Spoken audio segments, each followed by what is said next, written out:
من شرور أنفسنا من يهده الله فلا مضل له ومن يضلله فلا هادي له ونشهد أن لا إله إلا الله وحده لا شريك له ونشهد أن سيدنا ومولانا محمدا عبده ورسوله صلى الله تعالى على خير خلقه محمد وصحبه أجمعين. أما بعد فأعوذ بالله من الشيطان الرجيم. بسم الله الرحمن الرحيم.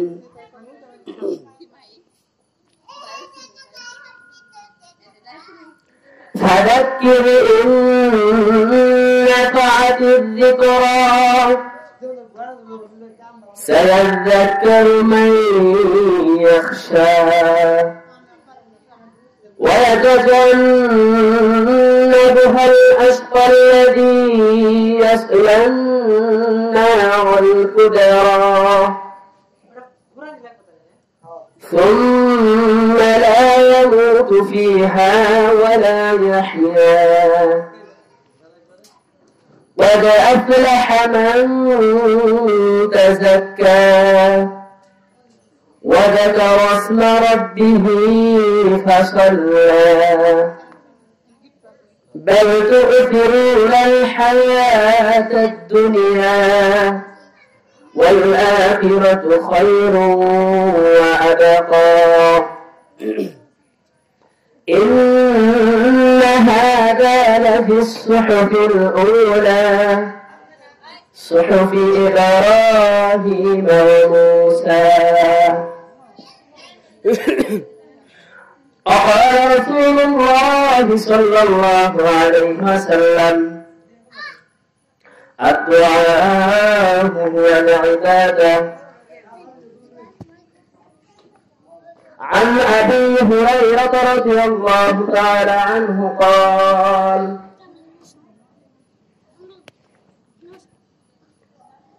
إنا لله تعالى 99 اسما من أحصاها دخل الجنة والله الذي لا إله إلا هو الرحمن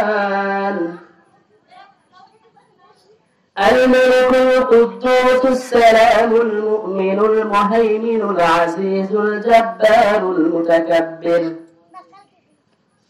الخالق البارئ المصور الغفار القهار الوهاب الرزاق الفتاح العليم القابض الباسط الخافض الرافع المعز مذل السميع البصير الحكم العدل اللطيف الخبير الحليم العظيم الغفور الشكور العلي الكبير الحفيظ المقيت الحسيب الجليل الكريم الرقيب المجيب الواسع الحكيم الودود المجيد الباعث الشهيد الحق الوكيل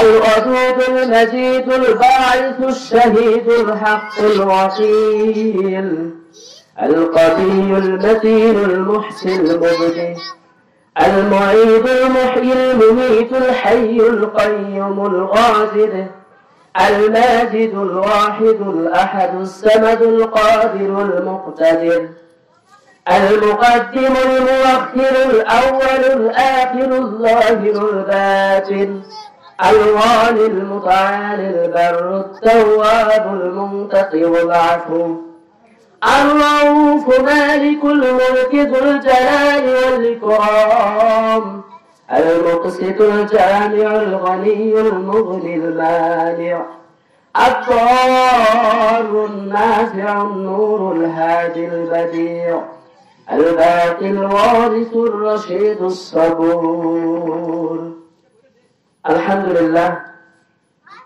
আল্লাহ পাক রব্বুল আলামিনের 99 নাম তেলাওয়াত করলাম, আমরা শুনলাম। যে বরকতময় নামগুলো যদি কেউ ইয়াদ রাখে, মুখস্থ রাখে, ঈমান ও ইহতিসাবের সাথে, আল্লাহ তাদেরকে বিনা হিসাবে জান্নাত দিয়ে দেন। এজন্য আমরা শুকরিয়া আদায় করি, আলহামদুলিল্লাহ। আল্লাহ পাক রব্বুল আলামিন কোরআনে বলেন, উদউনি আস্তাজিব লাকুম, তোমরা আমার কাছে চাও, তোমরা দোয়া করতে থাকো, আমি তোমাদের চাওয়া পুরা করব। রাসূল সাল্লাল্লাহু আলাইহি সাল্লাম বলেন, আদ-দুআউ হুয়াল ইবাদাহ, দোয়া হলো ইবাদতের মগজ। হযরত আবু হুরায়রা রাদিয়াল্লাহু তাআলা আনহু থেকে রওয়ায়াত, যদি কেউ দোয়া করে আল্লাহ পাক রব্বুল আলামিনের 99 নাম তেলাওয়াত করে আল্লাহ তার দোয়া কবুল করেন। আল্লাহ পাক রব্বুল আলামিন চাইতে বলেন, এজন্য রাসূল সাল্লাল্লাহু আলাইহি সাল্লাম বলেন, মান লাম ইয়াসআলিল্লাহি আগদাবা আলাইহি, যে ব্যক্তি আল্লাহর কাছে চায় না আল্লাহ তার প্রতি নারাজ হন, বেজার হন। দুনিয়ার মানুষের কাছে কিছু চাইলে মানুষ বেজার হয়ে যায়, তো আল্লাহর কাছে না চাইলে আল্লাহ বেজার হন। দুনিয়ার মানুষকে খুশি করতে চাইলে অনেক কষ্ট করতে হয়, আল্লাহকে খুশি করা কষ্ট না, সহজ। যদি আল্লাহকে কেউ খুশি করতে পারে আল্লাহ পাক রব্বুল আলামিন তার হয়ে যান, তখন আল্লাহ পাক রব্বুল আলামিন বান্দা সব আশা পুরা করেন। সুবহানাল্লাহ। এখন আমরা যেখানে আইছি বইছি, আমাদের কিছু নিয়ত আছে, উদ্দেশ্য আছে। এই যে বাড়ির মুরব্বিয়া কারাম যারা আছেন, কামাই রুজি শিখছেন যারা, তারা যে একটা প্রোগ্রামের ব্যবস্থা করছে, এই প্রোগ্রামের একটা নাম আছে, আছে না নাই? এই প্রোগ্রামের নাম মাহফিল বা ওয়াজ। বলেন কি? ওয়াজ। আজকাল আমরা ওয়াজ শুনি, ওয়াজ করি, কিন্তু ওয়াজ কি জিনিস সেটাই জানি না। ওয়াজ শুনে কি করতে হয়, ওয়াজ শোনার উদ্দেশ্য কি, বাড়িতে মাহফিল দিলে মাহফিলের উদ্দেশ্য কি, মাহফিল কাকে বলে, মাহফিলটা কিরকম হওয়া চায়, মাহফিলের ভিতরে কোন বিষয় থাকবে আর কোন বিষয় থাকবে না, এই বিষয়গুলো আমাদের জানতে হবে। যে মাহফিল পরিচালনা করবে, যে মাহফিল করবে, ওয়াজ করবে, তার কিছু কাজ আছে, তার কিছু বিষয় তার মধ্যে থাকতে হবে। যারা শুনবে তাদেরও কিছু বিষয় থাকতে হবে। এই দেখেন বিভিন্ন জায়গায় ওয়াজ দেয়, মাহফিল দেয়, যে বাড়ি থেকে দেয় ওই বাড়ি আলাদা এত টাকা খরচ করে মাহফিল দিল, বিভিন্ন কাজে ব্যস্ত থেকে মাহফিলের যে উদ্দেশ্য ছিল সেটা পুরা করতে পারে না। শেষে যখন জিজ্ঞাসা করা হয়, মাহফিল দিলেন, এই মাহফিলের উদ্দেশ্য কি ছিল, ওয়াজ থেকে কি হাসিল করলেন, তো কিচ্ছু করতে পারিনি, আমি ব্যস্ত ছিলাম, আমি কাজ করছি, রান্না বাড়া করছি, এই করছি, সেই করছি, বক্তার পিছনে সময় দিছি, তাকে কিভাবে খাওয়াবো, কিভাবে পড়াবো, তাকে কিভাবে খুশি করা যায়, সেই ফিকিরে ছিলাম। এই জন্যই আমার আসল উদ্দেশ্য পুরা হয় নাই। আসলেই মাহফিলের উদ্দেশ্য আমার জানার দরকার আছে, আছে না নাই? এজন্য আমরা যারা ওয়াজ করি, আমরা যারা ওয়াজ করি আর যারা ওয়াজ শুনি, তাদের কিছু বিষয় জানতে হবে। আল্লাহ পাক রব্বুল আলামিন কোরআনে বলেন, ফাযাক্কির ইন নাফাতিয যিকরা। এই আয়াতটা যে সূরায় নাযিল হয়েছে এর কিছু প্রেক্ষাপট আছে।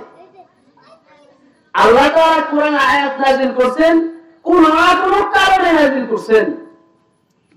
এটা একটা প্রেক্ষাপট হইতেছে, রাসূল সাল্লাল্লাহু আলাইহি সাল্লামকে আল্লাহ বলতেছেন, ফাযাক্কির, আপনি ওয়াজ করতে থাকেন, ইন্না নিশ্চয় ফাআতিয যিকরা, আপনার ওয়াজের দ্বারা ফায়দা হবে, আপনার ওয়াজের দ্বারা কি হবে, ফায়দা হবে। কিন্তু কোন ব্যক্তিকে ওয়াজ করলে ফায়দা হবে না, মন খারাপ করবেন না, মনোক্ষুণ্ণ হইবেন না। আপনি ওয়াজ করতে থাকেন, আল্লাহ রাসূল ওয়াজ করতেছেন, বয়ান করতেছেন, মানুষকে দাওয়াত দিতেছেন। কেউ হয়তো বা সরাসরি গ্রহণ করতেছে, কেউ রাসূলকে গালি দিতেছে, কেউ পাথর নিক্ষেপ করতেছে, কেউ পাগল বলতেছে। আল্লাহ তাআলা শান্ত করে দেন। আপনি ওয়াজ করতে থাকেন, ওয়াজ করতে থাকেন। সায়াযাক্কারু মান ইয়াখশা, যে ব্যক্তির ভিতরে আল্লাহর ভয় আছে সেই ব্যক্তি আপনার ওয়াজ গ্রহণ করবে। আল্লাহর ভয় যার ভিতরে আছে ওয়াজ গ্রহণ করবে, কিন্তু যারা করবে না। আচ্ছা বলেন দেখি, আমার নবী যে বয়ান করতেন, ওয়াজ করতেন, যে বিষয়ে বয়ান করতেন, নিজে আমল করতেন নাকি না করেই বয়ান করতেন? আগে নিজে আমল করে করতেন না। এই জন্য প্রত্যেক বক্তা যদি সে বয়ান করে, আগে তার ওই বিষয়ে আমল করতে হবে। যদি সে আমল না করে বয়ান করে, কি রকম হবে? আপনার বাড়ি একটা সোলার ব্যাটারি আছে, ব্যাটারি ফিউজ হয়ে গেছে, লাইট জ্বলবে না, একটু একটু জ্বলবে, ওই জ্বলা দিয়ে কাজ হবে না। আপনার লাইট আছে, লাইটের ব্যাটারি ফিউজ হয়ে গেছে, আপনি অনেক দূর রাস্তা পার হইতে গেছেন, অন্ধকার হয়ে যাবে, আর রাস্তা দেখতে পাবেন না। কারণ কি? Battery fuse. সুতরাং যদি কোন ব্যক্তি আমল নিজে না কইরা বয়ান করে, সে যেন ফিউজ ব্যাটারি দিয়ে মানুষকে আলো দিতে চায়। ফিউজ ব্যাটারি দিয়ে কাউকে আলো দিলে আলো পাবে না। যদিও দেখা যায় লাইটটা খুবই সুন্দর, চাকচিক্যময়, তো লাইটের ব্যাটারি কি বলেন? ফিউজ। দেখবেন অনেক বক্তা দেখতে মাশাআল্লাহ হাওয়া গাবা পড়ে আইছে, বাঘ সেজে আইছে, আসলে সে বাঘ না। এমন বয়ান করে মাশাআল্লাহ খুব জানলেওয়ালা লোক, অনেক কিছু বলতেছে, আমল নেই। আমল না থাকার কারণে তার বয়ানে তার ফায়দা হয় না, তাসির হয় না। এই জন্য আমার রাসূলের ভিতরে প্রথম নাম্বার গুণ ছিল, কি গুণ ছিল? নিজে আমল করতেন, নিজে ওই কাজটা নিজের জীবনে বাস্তবায়ন করতেন, তারপর মানুষকে বয়ান করতেন। বয়ান করার পরে ওই বয়ানের দ্বারা এলাকার মানুষের ফায়দা হয়েছে, ওই বয়ানের দ্বারা যারা শ্রোতা আছে ফায়দা হয়েছে। কিন্তু রাসূল নিজে ওয়াজ করলেন, বয়ান করলেন, কিছু মানুষের ফায়দা হলো না। কাদের ফায়দা হলো না? মুনাফিকদের। কাদের? মুনাফিকদের। এই যে ফালাকিন ইন্না হাদিস যিকর ওয়া ফলাহা মান তাযাক্কা, এই আয়াত যে নাযিল করলেন, কোন প্রেক্ষাপটে নাযিল করছেন, এই প্রেক্ষাপট আপনাদেরকে বললে বুঝবেন। এটা হইতেছে যেহেতু আমরা পারিবারিক একটা মাহফিল, সেই পারিবারিক কথাটাই আয়াতটা আমি তেলাওয়াত করেছি। এক মুনাফিক সে রাসূল সাল্লাল্লাহু আলাইহি ওয়াসাল্লামকে গিয়ে বলতেছেন, ইয়া রাসূলুল্লাহ, আমি একজন মুসলমান, আমার পাশের বাড়ির যে বসবাস করে সেও মুসলমান, কিন্তু সমস্যা হলো কি, আমার বাড়িতে একটা খেজুর গাছ আছে, এই খেজুর গাছের অগ্রভাগ একটু ঝুঁকে পাশের বাড়ির দুয়ারে গেছে, আর দু একটা ভরা খেজুর পড়ে তার বাড়িতেই পড়ে, আমার বাড়ি পড়ে না। আমি যদি বাধা ধরে পারি সেগুলো আমি হাসিল করতে পারি। একটা দুইটা খেজুর যে পড়ে, ওই খেজুরটা ওই বাড়িতে পড়ে, ওই বাড়ির ওই মুসলমানের বাচ্চা আছে, ছোট ছোট বাচ্চারা এটা কুড়ায় খায়, আমি এর বিনিময় চাই। মুনাফিক বলতেছে কি, এর বিনিময় চাই। রাসূল সাল্লাল্লাহু আলাইহি ওয়াসাল্লাম ওয়াজ করতেছেন যে ভাই, তুমিও মুসলমান, সেও মুসলমান, সে মুসলমান, মুসলমান ভাই ভাই, তার সন্তান তোমার সন্তানের মতো। একটা দুইটা খেজুর ধরে পড়ে তুমি বাজারে বিক্রি করতে পারবা না। দুইটা তিনটা খেজুর কি বাজারে নিয়ে বিক্রি করা যায়? বলেন, বাজারে নিয়ে কি বিক্রি করা যাবে? আপনার গাছ থেকে দুইটা আম পড়ছে, একটা আম পড়ছে, ফাইটে গেছে, সেটা বাজারে নিয়ে বিক্রি করা যায়? তো আমটা পড়লো, যদি কোনো প্রতিবেশীর শিশু টুকাইয়া খায় তাহলে কিছু বলা যাবে না। রাসূল সাল্লাল্লাহু আলাইহি ওয়াসাল্লাম বললেন, ছোট বাচ্চা বুঝে না, তাদের সামনে খেজুর পড়ে, তারা টুকাইয়া খায়, সুতরাং তুমি এটা মাফ করে দাও। আল্লাহ মহান রব্বুল আলামিন দুনিয়ার এই নগদের বিনিময় বাকিতে মৃত্যুর পরে আখিরাতে তোমাকে এর চাইতে উত্তম ফল দান করবেন। সুবহানাল্লাহ। এই কথা বলার পরে এবার মুনাফিক তো মুনাফিক, সে বলতেছে কি, যে আমি দুনিয়ার নগদ বাদ দিয়া বাকির আশা করি না। আল্লাহ রাসূল বুঝতে পারলেন এত মুনাফিক, তখন তিনি বললেন ঠিক আছে, এই গাছের ফল তো পড়বেই, বাচ্চারা তো খাইবেই, সুতরাং কি করা যায়? তুমি বলো এই খেজুর গাছের বিনিময়ে কি চাও? খেজুর গাছটা ওই মুসলমানকে দিয়ে দাও। তিনি বলতেছে আমি একটা খেজুর গাছের বিনিময়ে অমুক বাগানের একটা বাগান চাই। একটা বাগানে 100, 150, 200, 300 খেজুর গাছ থাকে। বলছে কি সবচেয়ে বড় বাগানে যে খেজুর গাছ আছে ওই খেজুর বাগানটা আমি চাই। এবার আল্লাহ রাসূল সাল্লাল্লাহু আলাইহি ওয়াসাল্লাম সাহাবায়ে কেরামদেরকে ডাক দিয়ে বলতেছেন অমুক বাগানের যে গাছগুলো আছে কে ক্রয় করে এর বিনিময়ে একটা গাছ কিনা দিতে পারবে? আবু বকর রাদিয়াল্লাহু তাআলা আনহু তারা বলতেছেন এই একটা গাছ আমি 100-200 বেগুন খেজুর গাছ দিয়া কিনা আমি দান করব। সুবহানাল্লাহ বলেন। তখন আল্লাহ তাআলা কোরআন আয়াত নাযিল করেন ওয়াদ আফলাহা মান তাযাক্কা। আবু বকরের জন্য আয়াত নাযিল হয়ে গেছে যে আবু বকর নিজের নফস, নিজের জান, নিজের কলব, নিজের মাল সে পবিত্র করছে, সে সফল কাম হয়ে গেছে। সুবহানাল্লাহ বলেন। সফল কাম, জান্নাত পেয়ে গেছে। 3 আয়াত নাযিল হইল। দেখেন কেমন মুসলমান, আর এক মুসলমানের একটা খেজুর খাওয়ানোর জন্য পুরো একটা বাগান কিনা তাকে দিয়ে দিছে। তাহলে কেমন মুসলমান, তারা আখিরাতের আশায় দুনিয়া ত্যাগ করে দিছে। তো আমাদের হালত কি? আমাদের হালত হলো আমি নিজের সন্তানকে খাওয়াবো আর সন্তান আমার দিকে তাকায় থাকে, খাওয়াই না, সন্তানের দিকে তাকাই না। ও ভাই, ওই সন্তানটাও রক্তে গড়া মানুষ, ওই সন্তানটাও কি কষ্ট আছে? আপনার সন্তানও রক্ত মাংসের গড়া, সে আপনার পেটে হয় নাই, আপনার স্ত্রীর পেটে হয় নাই বিধাই সে আপনার সন্তান না বিধাই কি করলেন? তাকে অবজ্ঞা করলেন। তো মানুষ সে কি বলেন? মানুষ। সুতরাং মানুষের মধ্যে এরকম মহব্বত। আল্লাহ রাসূল বলেন আল মুসলিমু আখুল মুসলিম, প্রত্যেকটা মুসলমান একে অপরের ভাই ভাই, একে অপরের ভাই ভাই। নিজের ভাইয়ের যেরকম একটা দায়িত্ব, পাশের বাড়ি যদি কোনো ছোট ভাই থাকে বা বড় ভাই থাকে সে দায়িত্ব পালন করতে হবে। আগে নিজের পরিবারের দায়িত্ব, নিজের পরিবারের দায়িত্ব যখন আমি আপনি পালন করতেছি, আশেপাশে যারা আছে তাদেরও দায়িত্ব পালন করতে হবে। যদি আমার আওকাত থাকে, আওকাত না থাকলে তো উপায় নেই, কিন্তু হ্যাঁ মহব্বত, ভালোবাসা অন্তরে থাকতে হবে। কি বলেন? থাকতে হবে না? এই মুনাফিকের জন্য এই আল্লাহ রাসূল সাল্লাল্লাহু আলাইহি ওয়াসাল্লাম বয়ান করলেন। আচ্ছা বলেন, এই মুনাফিক রাসূল সাল্লাল্লাহু আলাইহি ওয়াসাল্লামের বয়ান গ্রহণ করছিলেন? আপনারা এতক্ষণ যদি কথাটা বুঝে থাকেন, বলেন মুনাফিক কি গ্রহণ করছে? কেন করে নাই? নবীর মধ্যে কি আমল ছিল না? নবীর মধ্যে আমল ছিল। আর নবীজি আরেকটা শর্ত আছে, কেউ যদি বয়ান করে, ওয়াজ করে, ওই যে একটা উদ্দেশ্য থাকবে, সেটা হলো সে যেন জান্নাতি হয়ে যায়, জাহান্নাম থেকে ফিরে আসে, দরজে দরিদ্র হইয়া তার জন্য কষ্ট মনের ভিতরে রাখবে। হায় হায়, এক নবীর উম্মত, সে তো জাহান্নামী হয়ে যাইতেছে, তাকে আমি কালিমা শিখাই, নামাজ শিখাই, সে হারাম কাজে লিপ্ত, হারাম কাজ থেকে বাধা দেই, এরকম মনোভাব নিয়ে, মনে কষ্ট নিয়ে তাকে কি করবে? দাওয়াত দিবে। এটা নবীজি করছেন কিনা? বলেন করছে না? সুতরাং এখন বক্তা সাহেবেরা বয়ান করবে, দাওয়াত দিবে, মাথায় হাত বুলাইয়া, গায়ে হাত বুলাইয়া, মহব্বত করে চাচা মামা খালু ডাইকে দিন শিখাইবে, কালিমা শিখাইবে। এটা দায়িত্ব আলেমের। আলেমের যে 8টা দায়িত্ব আছে, এই 8টা দায়িত্বের মধ্যে এটা একটা দায়িত্ব। নিজের ভিতরে ঈমান রেখা আমল কইরা, 3 নাম্বার নিজে সঠিক পথে থাইকা, হকের পথে থাইকা, হকের পথে দাওয়াত দিয়া, ধৈর্য ধারণ করে, সবর করে, নিজে খায়া না খায়া আরেকজনকে দাওয়াত দিতে হবে। এটা আলেমের দায়িত্ব। পেট পূজারি আলেম হলে হবে না।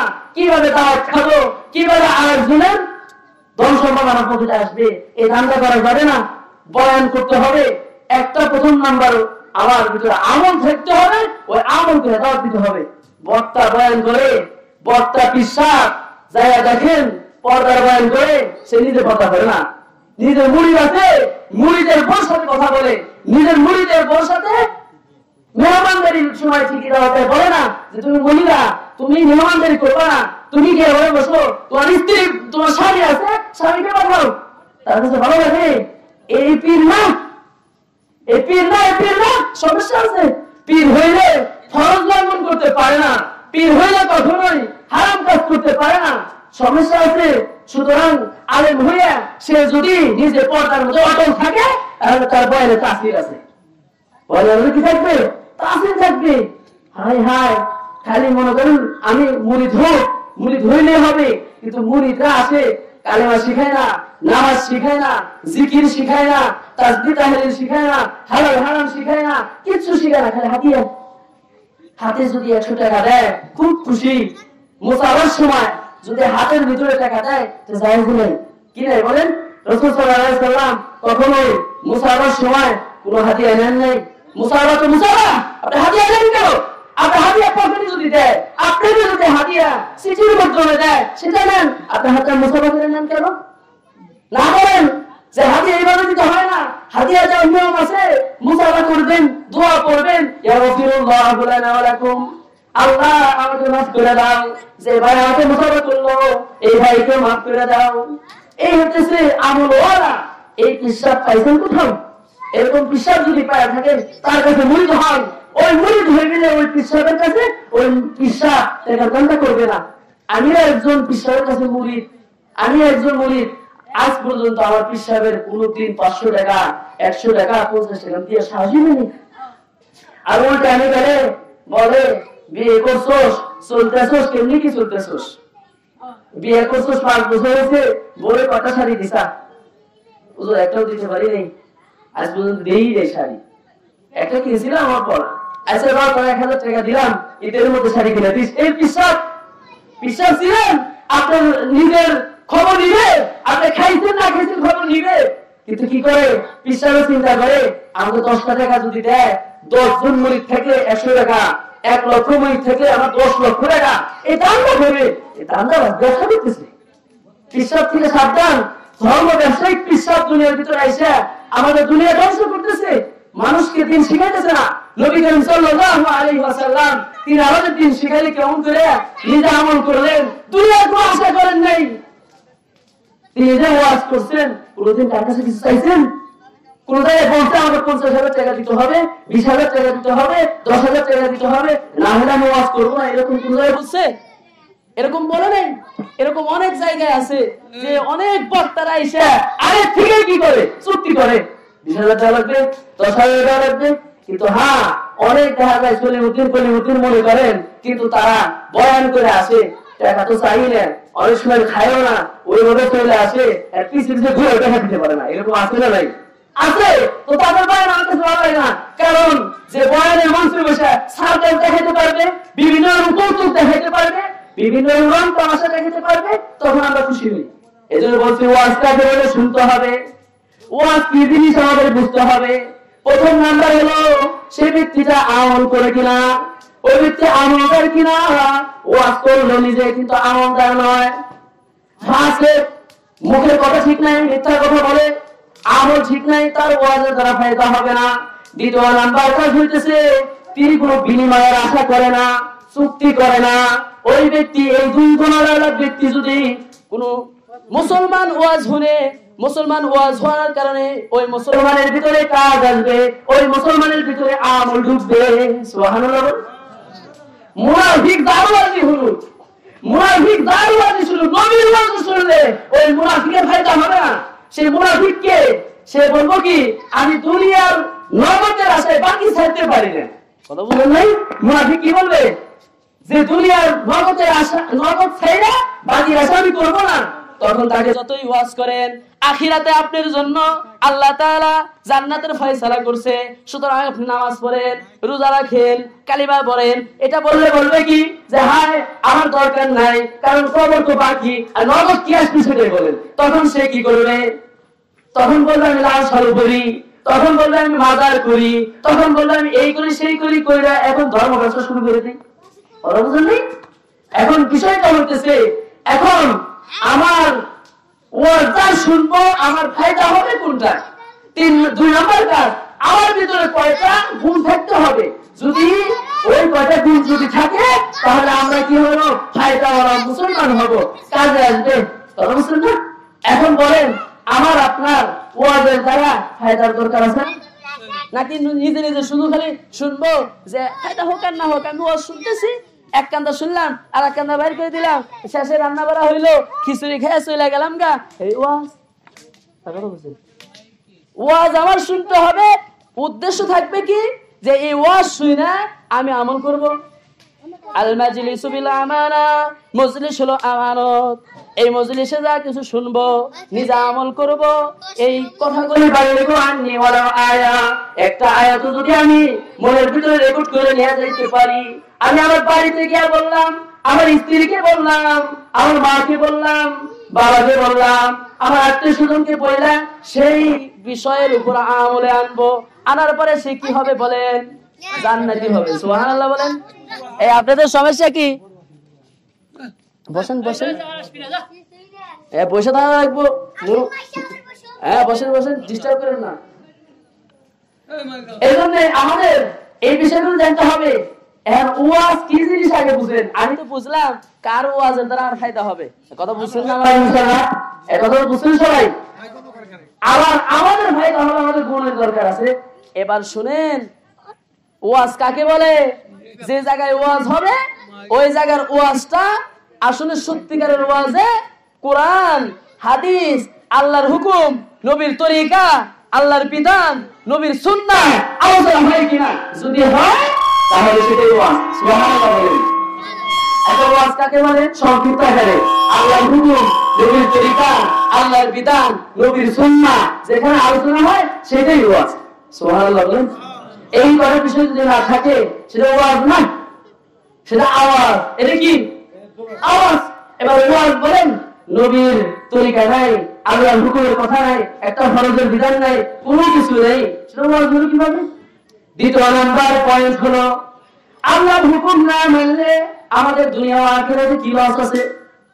নবীর তরিকায় না চললে দুনিয়া ও আখিরাতে আমার কি শাস্তি আছে সেইগুলি বয়ান হবে। সেইগুলি যদি আমি জানতে পারি বক্তার জবান থেকে, তাহলে অবশ্যই সেটা কি বলেন? ওয়াজ। তাহলে ওয়াজের টপিকটা আমি যে বললাম, এবার আসেন সংক্ষিপ্ত আকারে বলি যে আল্লাহ পাক রব্বুল আলামিন কোরআন আমাদেরকে কি বলছেন? কোরআনে বলছেন, ওয়া খালাকুল জিন্না ওয়াল ইনসা ইল্লা লিয়াবুদুন, আমি মানব জাতি, দানব জাতি সৃষ্টি করছি শুধু আমার ইবাদত করার জন্য। ইবাদত, শুধু ইবাদত, আর কোনো কিছু করার জন্য না। এবার বলবেন, আমি যত ইবাদত করতে পারি না, সারাদিন কাজ করতে হয়, সারাদিন কেউ হয়তো খেতে খামারে কাজ করে, কেউ শ্রমিক হিসাবে কাজ করতেছে, নিজের বাড়িতে কাজ করতেছে, আর আমরা তো সারাদিন ইবাদত করতে পারি না। তা আল্লাহ তাআলা যে কথাগুলো বলছেন যে শুধু ইবাদতের জন্য, শুধু ইবাদত করার জন্য, এবার বলেন আমরা শুধু ইবাদত কিভাবে করব? এটা সহজ পদ্ধতি হলো, কেউ যদি 5 ওয়াক্ত নামাজ পড়ার পরে কোন কাজ বিসমিল্লাহ বলে শুরু করে, এবং কি ঘুমায় যদি বিসমিল্লাহ বলে, টয়লেটে যায় যদি দোয়া পড়ে, ঘুমাইতে গেল, দোয়া করতে গেল, যতক্ষণ ওই কাজের মধ্যে ব্যস্ত থাকবে আল্লাহর নাম বলে হালাল পদ্ধতিতে, ওই সারাদিন কাজ করবে, ইবাদতে তার লেখা হবে। সুবহানাল্লাহ, ইবাদত লেখা হবে। ঘুমাইতেছে বিসমিল্লাহ বলে বলছে, হ্যাঁ দোয়া পড়ে ঘুমাইছে, আল্লাহুম্মা বিসমিকা আউযু বলে ঘুমাইছে, যতক্ষণ ঘুমাইতেছে ঘুমের মধ্যে তার সব লেখা হইতেছে। সুবহানাল্লাহ, সব লেখা হইতেছে। এবার বলেন, আল্লাহ যে বললেন আমি শুধু ইবাদত করার জন্য তোমাদেরকে পাঠাইছি, তাহলে আমার কি ইবাদত হইতেছে না? ঘুম ইবাদত হইতেছে না? আল্লাহ রাসূল সাল্লাল্লাহু আলাইহি সাল্লাম আমাদেরকে যে শিখাইলেন তোমরা কেমনি টয়লেট করবা, কিভাবে পেশাব করবা, কিভাবে ঘরে ঢুকবা, অন্য কারো ঘরে ঢুকতে হলে কিভাবে ঢুকবা, হ্যাঁ বুঝেন নাই? সমস্যা আছে, কিন্তু নিজের ঘরে ঢুকবেন তবুও সালাম দিয়ে ঢুকতে হবে। যদি সালাম দিয়ে না ঢুকেন সমস্যা আছে।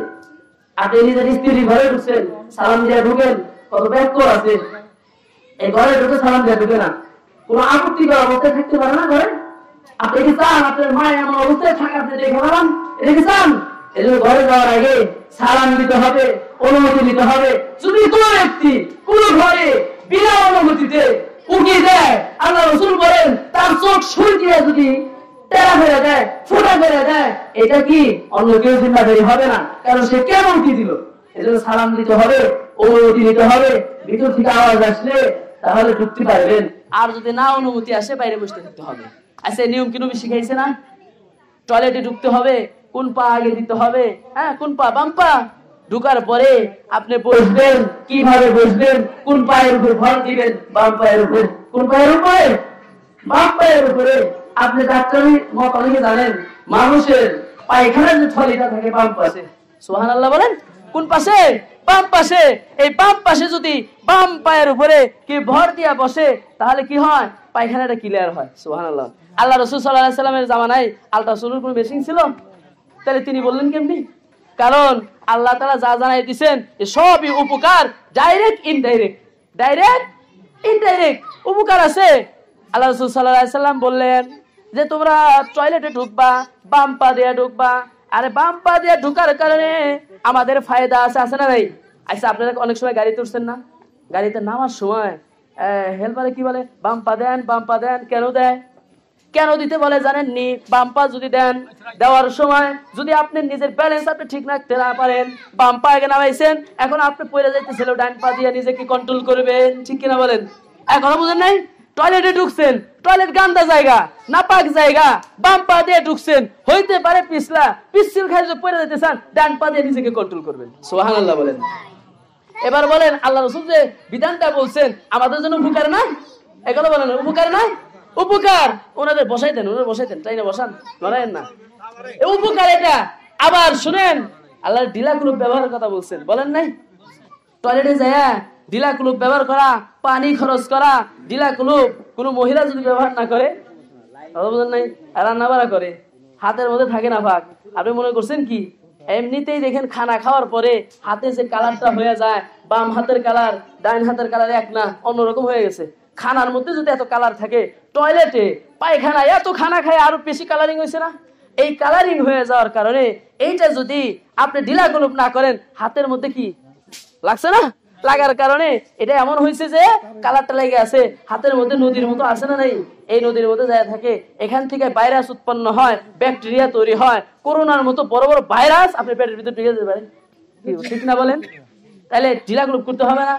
অনেক মহিলা, অনেক পুরুষ, মুসলমান ঢিলা জানে না, ঢিলা বুঝে না, কথা বুঝেন নেই না? আমাদের এলাকা থেকে আমি বলতেছি আর কি, অনেক সময় অনেক মানে বেখাস কথা বলে, তারা ঢিলা কুলুপ করে না দেখে পানি খরচ করার সময় এত আওয়াজ হয়, নাউজুবিল্লাহ বলেন। আসলে কি বিষয়টা হইতেছে কি, তাদের পানিটা খরচ করার আগে ঢিলা কুলুপ ভালো করে ব্যবহার করা। আল্লাহ রাসূল বলছেন ব্যবহার করার পরে, পানি খরচ করার পরে আবার হাতে সাবান না দিয়ে মাটিতে ঘষতে। কোথায় বলেন? মাটিতে ঘষলে মাটির মধ্যে এমন এমন রাসায়নিক পদার্থ আছে যা করোনা কেন বড় বড় ভাইরাস ধ্বংস করে দেয়। সুবহানাল্লাহ বলেন। আজকে আমরা সরকারের কথা মানি যে হাত দাও, 10 মিনিট পর হাত দাও, হাত ধোয়ার দিবস বানাইছে। আমার রাসূল 1400 বছর আগে থেকে তো হাত ধোয়া শিখিয়ে দিয়েছেন। সুবহানাল্লাহ বলেন। খ্রিস্টানরা এসে হাত ধোয়া শিখাইলো, আমরা খুশি হয়েছি, এই রাজমিনের কার্টুন দিয়ে হাত ধোয়া শিখাইতেছে। আমার রাসূল কি বলে দেন নাই? আমরা মসজিদ হয়ে গেছি, রাসূলের কথা বলে দেয়, ওই দেখে তার কথা পালন করি, আমি দিবস পালন করি হাত ধোয়ার দিবস। এখন জানেন হাত ধোয়ার দিবস পালন করতেছি, কিছুদিন পরে পাও ধোয়ার দিবস পালন করবো। আমরা তো হাত পা আগে দিয়ে ধোয়া শিখছি, ঠিক কিনা বলেন? পাও ধোয়ার দিবস কিভাবে পালন করবো? কারণ সকালবেলা তারা যে মোজা পরে যায় অফিসে, রাত 12টা 10টা এবারে ফিরে, এই মোজাটা খোলার পরে ভিতর থেকে ব্যাকটেরিয়া বাইর হয়, গন্ধ বাইর হয়, ঠিক কিনা বলেন? ওই গন্ধের কারণে এমন রোগ আসতে পারে, করোনার মতো রোগ আসতে পারে না।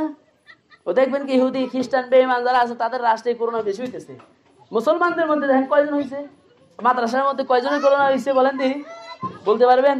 এই মাদ্রাসা 2000-3000 ছাত্র, আমি হাটহাজারি পড়াশোনা করলাম 50 দিন যায়, ওখানে ছিলামও।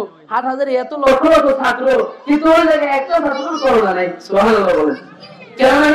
5 ওয়াক্ত নামাজ, ওযু করতেছে, কোরআন শরীফ পড়া, ওযু করতেছে, কতবার হাত ধোয় জানেননি? আমি যদি বলি দেখেন ওযু করার আগে নিয়ত করা, দুই হাতের কবজি সহ 3 বার ধোয়া, এই 3 বার ধোয়ার পরে আবার মিসওয়াক করা, আবার হাত ধোয়া, আবার কুলি করা, আবার হাত ধোয়া, নাকে পানি দাও, আবার হাত ধোয়া। দেখেন যতবার নাকে পানি দিতেছে, হাত ধুইতেছে না, 3 বার সমস্ত মুখ 3 বার ধোয়া, হাত ধোয়া হয়ে গেছে। ডান হাতে কুনুই সহ তিনবার করে ধুলো, হাত খিলালি করলো, হাত কতবার ধোয়া হইতেছে, মাথা মাসিয়ে করলো, ডান পা দিল, বাম পা দিল, আঙ্গুলি খেলাল করলো। এই যে কয়েকটা কাজ করছে ভাই, একবার কিন্তু হাত ধোয় নাই, হাত অলরেডি 100-150 বার ধোয়া হয়ে গেছে, হয় নাই? হ্যাঁ, উজু করলে হইতেছে কিন্তু হ্যাঁ, এখন করোনা কেন আরো অনেক কিছু আসতে পারে, সেটা হচ্ছে আদা আল্লাহ রাসূল জহারাল ফাসাদা ফিল আরদি, জমিনের মধ্যে যত ধরনের ফাসাদ, যত ধরনের ফিতনা, যত আযাব গজব আছে, এটা তোমাদের হাতের কামাই। আমাদের কি বলেন? হাতের কামাই। এই করোনা বলেন আর যত ধরনের জিনিসে আসে সব আমরা হাতে কামাই নিয়ে নিছি। আল্লাহ বলেন ওয়ালা ইয়াবলুওয়ান্নাকুম বিশাইইন মিনাল খাউফি ওয়াল জু'i ওয়া নাকসিম মিনাল আমওয়ালি ওয়াল আনফুসি ওয়াস সামারাত ওয়া বাশশিরিস সাবিরিন। আল্লাহ বলেন তোমাদেরকে আমি এমনি এমনি তৈরি করি নাই, তোমাদেরকে পরীক্ষা করব, ক্ষুধা দিব, তোমার জান নিব, তোমার মাল নিয়ে যাব, তোমার ক্ষেতের ফসল নষ্ট করব, সব নিয়ে যাব, নেয়ার পরে দেখব তোমরা ধৈর্য ধারণ করো নাকি তোমরা হাই হুতাশ করো। যদি তোমরা ধৈর্য ধারণ কইরা ইন্না লিল্লাহি ওয়া ইন্না ইলাইহি রাজিউন বলতে পারো, ইন্নাল্লাহা মা'আস সাবিরিন, ওই সব ব্যক্তিদের সাথে আমি আল্লাহ আছি। সুবহানাল্লাহ, আমাদের সাথে আল্লাহ আছেন, ধৈর্য ধারণ করতে হবে। আমার মা বাপ সবাই চলে যাবে, আমার স্ত্রী সন্তানের চলে যেতে পারে, আমার ধন সম্পদ সব যাইতে পারে, বলতে হবে কি ইন্না লিল্লাহি ওয়া ইন্না ইলাইহি রাজিউন। এটা বলার সাথে সাথে আল্লাহ বলেন কি তুই আমার বান্দা, কারণ কি দুনিয়ার যা কিছু আছে সব চলে যাবে, পুরা দুনিয়াও যদি আমার হাতে দেয় দুনিয়া একদিন ধ্বংস হয়ে যাবে, আমার কিন্তু আল্লাহর কাছে যায় ব্যাপারে জমাইতে হবে। সুতরাং আমার হা হুতাশ করা যাবে না, পেরেশানি হওয়া যাবে না। আমার করোনা কেন অন্য ধরনের ভাইরাস হয়ে যদি আমি মারা যাই আলহামদুলিল্লাহ, এটা বললে আল্লাহ তাআলা বলেন যে কোন ভাইরাস কোন মুসলমান ইমানদার যদি মারা যায় আমি তাকে শহীদের মর্যাদা দিয়ে দিব। শহীদের মর্যাদা, শহীদের কোনো হিসাব নাই, জান্নাত। এই জন্য বলা হয়েছে যদি কোন মুসলমান শহীদি তামান্না না নিয়ে থাকে সে মুনাফিক। কি বলেন? শহীদ হয় কিভাবে? দেশের জন্য লড়াই করা, ইমানের সাথে ইসলামের জন্য লড়াই করা, ইমানের জন্য। হ্যাঁ, আমার মুসলমান, আমার দেশের ইসলাম, আমার নামাজ, রোজা, হজ, যাকাত, ইসলামের কোন বিধানের কেউ বিরোধিতা করবে, আমার কেউ বিরোধিতা করবে, আমি সেটা বাধা দিতে গিয়া আমার জীবন চলে গেলে আল্লাহ আমাকে সরাসরি জান্নাত দিয়ে দিবেন। কথা বুঝার নাই? এখন আমাদের বাংলাদেশে যদি কেউ এটা বলে কিছু বলা যাবে না। আমি একটা কথা বলে জায়গার নাম বলবো না, ঝামেলা হবে। জায়গার ভিতরে এক নাস্তিক বাইরে গেছে, নাস্তিক বাইরে গেছে, নবীকে বকা দিছে, নবীর নামে কটূক্তি করছে, পোলা মানে ধৈর্য উঁচা করলে হিসাব গেছে, হুজুর ওরা জবগুলা নামু মাইরা হলাম, আমি হাই হাই করছেন কি, মারা যাবে না, দেশের অবস্থা ভালো না, কিছুই করা যাবে না, যদি মারেন সমস্যা হবে। কয় হুজুর এন লোকটা নাস্তিক হইলেও মানুষে যদি তোর দেখায় ডরাইবে না, ডরাই গেছে, কাঁপতাছে ভয়। আমি পরে জিজ্ঞেস করলাম সে যাই হোক, এটা নিয়ে অনেক ফাইসালা হয়েছে, হওয়ার পরে তওবা করছে। আমরা দোয়া করি যে আল্লাহ তাআলা তাকে ঈমান ফিরিয়ে দিক। বিয়া শাদী যদি কইরা থাকে, আগে বিয়া কি বাদ হয়ে গেছে, আবার নতুন করে বিয়ে করতে হবে। কারণ কি যদি কারণ মুসলমান অবস্থায় বিয়ে করছে, বিয়েও কি তালাক হয়ে গেছে, আবার নতুন করে বিয়ে করতে হবে, নতুন করে বিয়ে করতে হবে। কিন্তু ইসলামের নিয়ম কি দেখেন, আমার আপনার নবী তিনি কিন্তু 25 বছরের যুবক, বিয়ে করছেন 45 বছরের এক বৃদ্ধা মহিলা। তিনি কি আগে কি বিয়ে হয়েছিল, আগের ঘরে সন্তানও ছিল, তো ওই খাদিজা রাদিয়াল্লাহু তাআলা আনহার মতো মহিয়সী নারী আরব এরকম ছিল না। আল্লাহ তাআলা মিলে দিয়েছেন, আল্লাহর হুকুমের বিবাহ হয়েছে। বিবাহ হওয়ার পরে তিনার যৌবন বয়স 60 বছর পর্যন্ত ওই বৃদ্ধার সাথে কাটাই দিয়েছেন। সুবহানাল্লাহ বলেন, সুবহানাল্লাহ। তিনি যে যুবক বয়সে একজন বৃদ্ধা মহিলার সাথে কাটাইলেন, তিনি কি কামুক ছিলেন? নাউজুবিল্লাহ বলেন, কামুক ছিলেন? কিন্তু ওই বদমাশরা, ওই নাস্তিকরা বলে নবী কি ছিলেন? কামুক ছিলেন। কেমন কথা দেখেছেন? এই কথা শোনার পরে কোন মুসলমানের মাথা ঠিক থাকে? বলেন ঠিক থাকবে? আপনার বাপেকেও যদি কেউ এরকম কথা বলে, তোর বাপে খারাপ ছিল, তোর বাপে বদমাশ, তোর বাপ ভালো না, তোর বাপ এই সেই, রাগ হবে না আপনার? কথার কথা, আমার দেশের বঙ্গবন্ধু হইতেছে আমার একজন মহব্বতের মানুষ। বঙ্গবন্ধু আমার দেশের জাতির পিতা। এই যদি আমরা মাইনে নেই, তাহলে কেউ যদি আমার জাতির পিতা নিয়ে কিছু বলে, রাগ হবে না? আমার রাগ হবে না? একবার কল্লা গেলাম এরকম বলবো না? নবী কি বলছে? বলা হয়েছে দুনিয়ার সবচেয়ে বেশি নবীকে ভালোবাসতে হবে। নবীকে গালি দিল পোলাপান তো ইমানদার, পোলাহান এখন তো নামাজ কম করতে পারে, কিন্তু এই পোলাহানের সামনে নবীকে গালি দিলে মাথা ঠিক থাকে? যদি পোলাহান ক্লাব বোর্ড খেলে, যদি পোলাহান তাস খেলে, যদি পোলাহান ঘোরাফেরা করে, নামাজ কম পড়ে, নবীকে গালি দিলে সহ্য হয় না। যাই হোক, এটা নিয়ে হয়েছে। আল্লাহ তাআলা এরকম নাস্তিক আমাদের এলাকায় পয়দা হয় একটা কারণ আছে। কি আছে বলেন? কারণ আছে। এক নাম্বার কারণ হইতেছে তারা মা বাপ।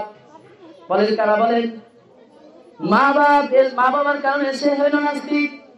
2 নাম্বার কারণ তার শিক্ষকের কারণে হয়েছে নাস্তিক। 3 নাম্বার কারণ হইল এলাকার যারা পলিটিক্যাল লিডার আছে, নাস্তিক মার্কা পলিটিক্যাল লিডার আছে না নাই? নাস্তিক মার্কা মাতবার আছে না নাই? নাস্তিক মার্কা আছে না? কথা বলেন, সবাই বলতেছি আছে না? নাস্তিক মার্কা পলিটিক্যাল লিডার আছে, মা বাবা আছে, বেদিন মার্কা মা বাবা আছে, শিক্ষক আছে। এই শিক্ষকরা দুর্নীতিবাজ। এদের কারণে আমাদের সমাজের শীর্ষ সন্তানেরা নাস্তিক মন মগজ নিয়ে চলাফেরা করে।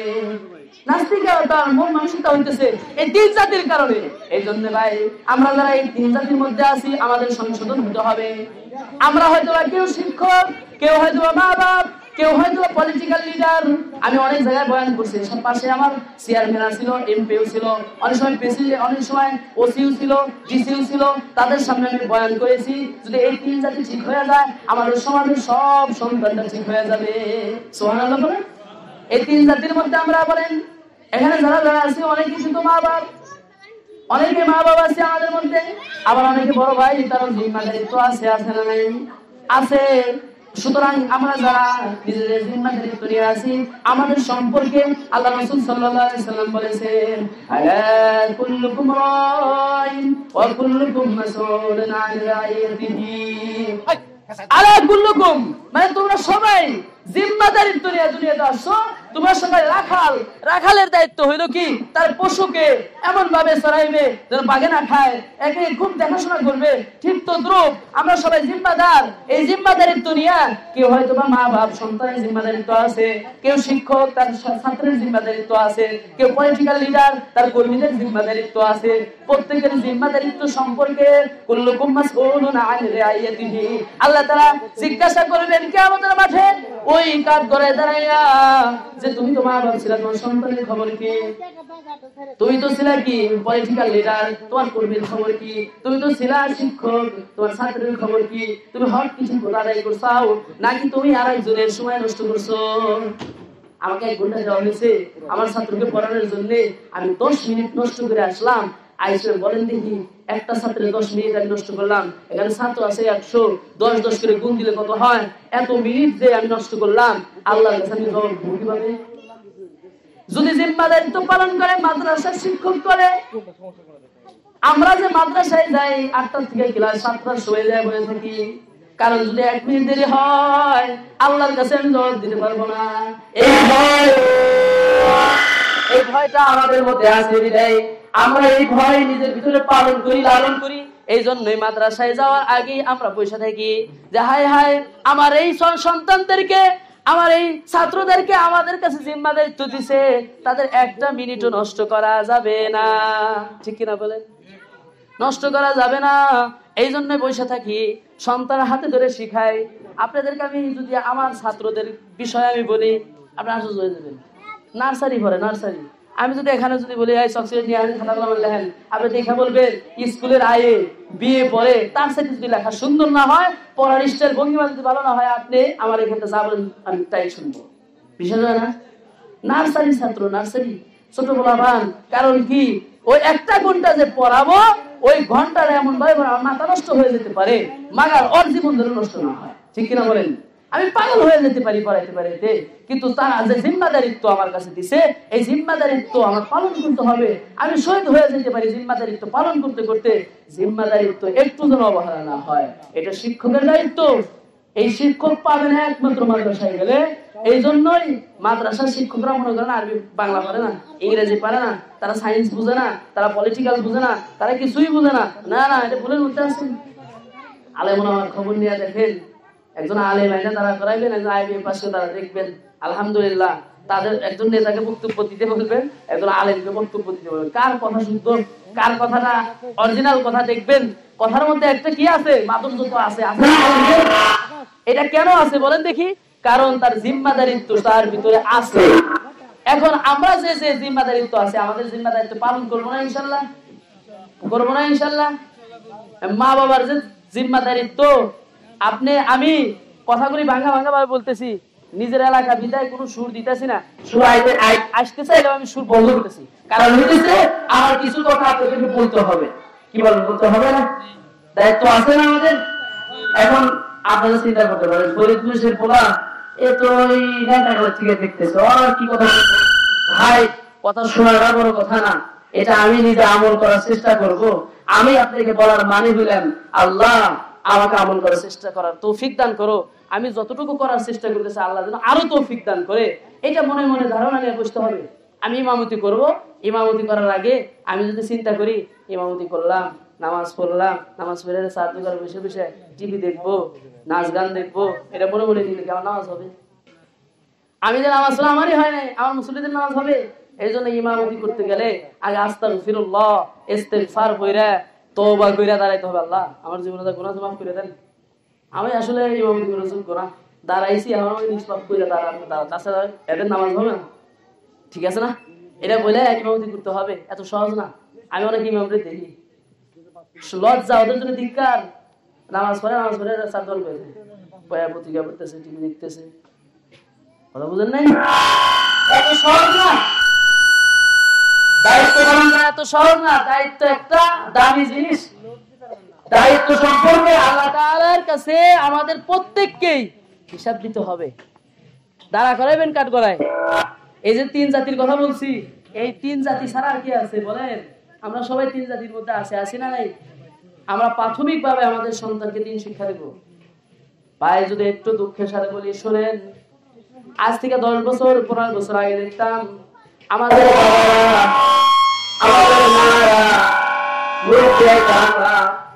মাগরিবের নামাজের আগে লাঙ্গল জোয়াল কাঁধে করে বাড়ি নামাইয়া ওযু করে নামাজ পড়তেন। নামাজ পড়ার সাথে সাথে তারপরে বসে তাসবিহ তাহলিল করতেন, সুবহানাল্লাহ সুবহানাল্লাহ সুবহানাল্লাহ, কোরআন শরীফ পড়তেন, ফজর নামাজ পড়ে কোরআন শরীফ পড়তেন। ও ভাই, তখনকার মুরব্বি, দাড়ি পাকা মুরব্বি এখনো আছে না নাই? আছে না? ও ভাই আছে, এখনো আছে দাড়ি পাকা মুরব্বিরা। এই মুরব্বিরাই দেখেন তাদের যে দায়িত্ব, এখনকার মুরব্বিরা কি সেই দায়িত্ব পালন করতেছে না? না।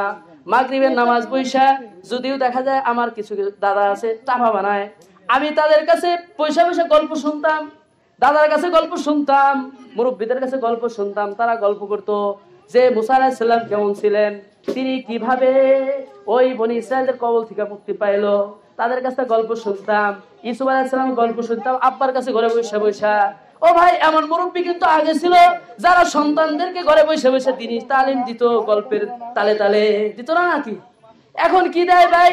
ঘরে বসে বসে এই বৃদ্ধরাই অর্থলঙ্গ ছবি দেখে, অর্থলঙ্গ ছবি দেখে দেখে নাটক দেখে, সিনেমা দেখে, তাদের নাতিদেরকে পুতিদেরকে শিখায়।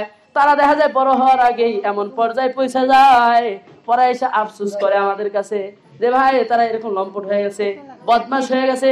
কেন হইলো ভাই? এটা আমাদের কারণে হইলো। কাদের কারণে হয়েছে? কারণ কি মুরব্বীদের যে দায়িত্ব ছিল দায়িত্ব পালন করি নাই, মা বাবার যে দায়িত্ব ছিল দায়িত্ব পালন করি নাই। এই জন্যই বলি ভাই, আমার আপনার সন্তান আছে, সন্তান আপনার আমার, আল্লাহ তাআলা আমানত দিছে। কি দিছে বলেন? আমানত দিছে। সন্তান আপনার না, আপনার কাছে দিছেন, তাকে জাহান্নামী বানায়েন না। সে কিন্তু কিয়ামতের মাঠে বলবেন قالوا ربنا وسعدتنا وكبراءنا فأضلونا السبيل। হে আল্লাহ, আমাকে জাহান্নামী সাব্যস্ত করলা, আমি তো জাহান্নামী ছিলাম না। আমি যে মায়ের কাছে গেলাম, আমি যে পিতার কাছে গিয়েছিলাম, আমি যে সমাজে গিয়েছিলাম, যে শিক্ষকের কাছে গিয়েছিলাম, যে পলিটিক্যাল লিডারদের কাছে গিয়েছিলাম, তারা আমাকে জাহান্নামী বানাইছে। সুতরাং জাহান্নামী তারা বানাইলো, তুমি আল্লাহ আমাকে নিষ্পাপ বানাই দুনিয়াতে পাঠাইছো। যাদের কাছে আমাকে জিম্মাদারিত্ব দিলা আল্লাহ, তারাই আমাকে জাহান্নামী বানাইছে। সুতরাং তাদেরকে ছাড়া আমরা জাহান্নামে যাব না। তখন প্রত্যেককে ব্যক্তিকে বলা হয়েছে এই যাররা সিজাল্লা ফামাইয়া আমাল মিসকালা যাররাতিন খায়রান ইয়ারা ওয়া মাইয়া আমাল মিসকালা যাররাতিন শাররান ইয়ারা। সেদিন ছোট্ট যাররা যদি কেউ ভালো আমল করে থাকে, তার কারণে যদি কেউ ভালো কাজ করে থাকে, ওই বিনিময় সে পাবে। যদি কোনো ব্যক্তির কারণে যাররা অল্প একটু যদি কণা পরিমাণ সরিষার কণা পরিমাণও যদি সে ভালো কাজ বা খারাপ কাজ করে থাকে তার বিনিময়ও পাবে, পাবে না বলেন? আজকে দেখেন আমি যদি গুনার কাজ করি, ও ভাই এই গুনার কাজ যেন আমার দ্বারা আরেকজনে না যায়। আপনি বিড়ি টানা শিখছেন, বিড়ি টানেন, কিন্তু আপনি নিজে নিজে গুনাহগার হন, আর একজনকে বিড়ি টানা শিখায়েন না। আপনি গাঞ্জা খাওয়া শিখছেন, আর একজনে গাঞ্জা খাওয়া শিখায়েন না। আপনি গুনার কাজ করা শিখছেন, আর একজনকে শিখায়েন না। আপনি গান বাজনা শুনেন, আর একজনকে শুনেন না। আপনি যদি নিজে শুনেন, ওইটার জন্য আপনি শাস্তি পাবেন, ওই গুনাহটার জন্য আপনি আল্লাহর কাছে তওবা করলে মাফ পাইবেন। যে ব্যক্তিকে আপনি গুনাহগার বানাইলেন, যে ব্যক্তি আপনার কারণে গুনাহ করলো, ওই ব্যক্তি যদি তওবা না করে আপনি কি মাফ পাইবেন? কখনো পাবেন না। আবার মোবাইলে শেয়ার করে বলে যে ভাই দেখ কত সুন্দর গান, কত সুন্দর ড্যান্স, দেখ ডিজে ড্যান্স, তাকে পাঠাই দিতেছে এবং কি দেখতেছে। দেখার পরে কি হয়, ও ভাই আমার আপনার গুনাহ হইতেছে, আমি এই গুনাহ শেয়ার করতেছি। গুনাহ কি করতেছি? শেয়ার করতেছি, আর একজনকে কপি পোস্ট করে দিতেছি। এই জন্য ভাই এই যে গান বাজনা আমরা শুনি, প্রত্যেকটা গান বাজনার জন্য কিন্তু গুনাহ হয়। যদি দেখবেন কি কিছু ফকির আছে, কিছু নামদারি পিসাব আছে, যারা আসলে আদৌ পিসাব না। পেশা হওয়ার জন্য প্রথম শর্ত আলেম হইতে হবে, দ্বিতীয় শর্ত বুখারী শরীফ, মুসলিম শরীফ, জালালাইন শরীফ, এই মাসলা হেদায়া কিতাব যদি নিজে পড়ায় পারে আর একজনকে পড়াইতে পারে, আমল থাকে, সে পেশাব হওয়ার যোগ্য। কিন্তু যারা পেশাব দাবি করে, একটাও পেশাব হওয়ার যোগ্য না। আর পেশাব না করে পেশাব এমন করে নিজে তো নাপাক নাপাকি, যারে নেয় তারও নাপাক বানায় ফেলে দেয়। আপনি মনে করেন গায়ে লাগছে গোবর, এই গোবর নিয়ে গেলেন পেশাবের কাছে ধুইবেন, চিন্তা করতেছেন যে গরুতে পায়খানা করছে আমার পাঞ্জাবিতে, আমি কি করলাম যে গরুর পেশাব দিয়ে ধুই। আচ্ছা বলেন যে গরুর পেশাব দিয়ে ধুইলে কি আপনার ওই গোবরটা বেশি হইব না কম হইব? বেশি হবে না?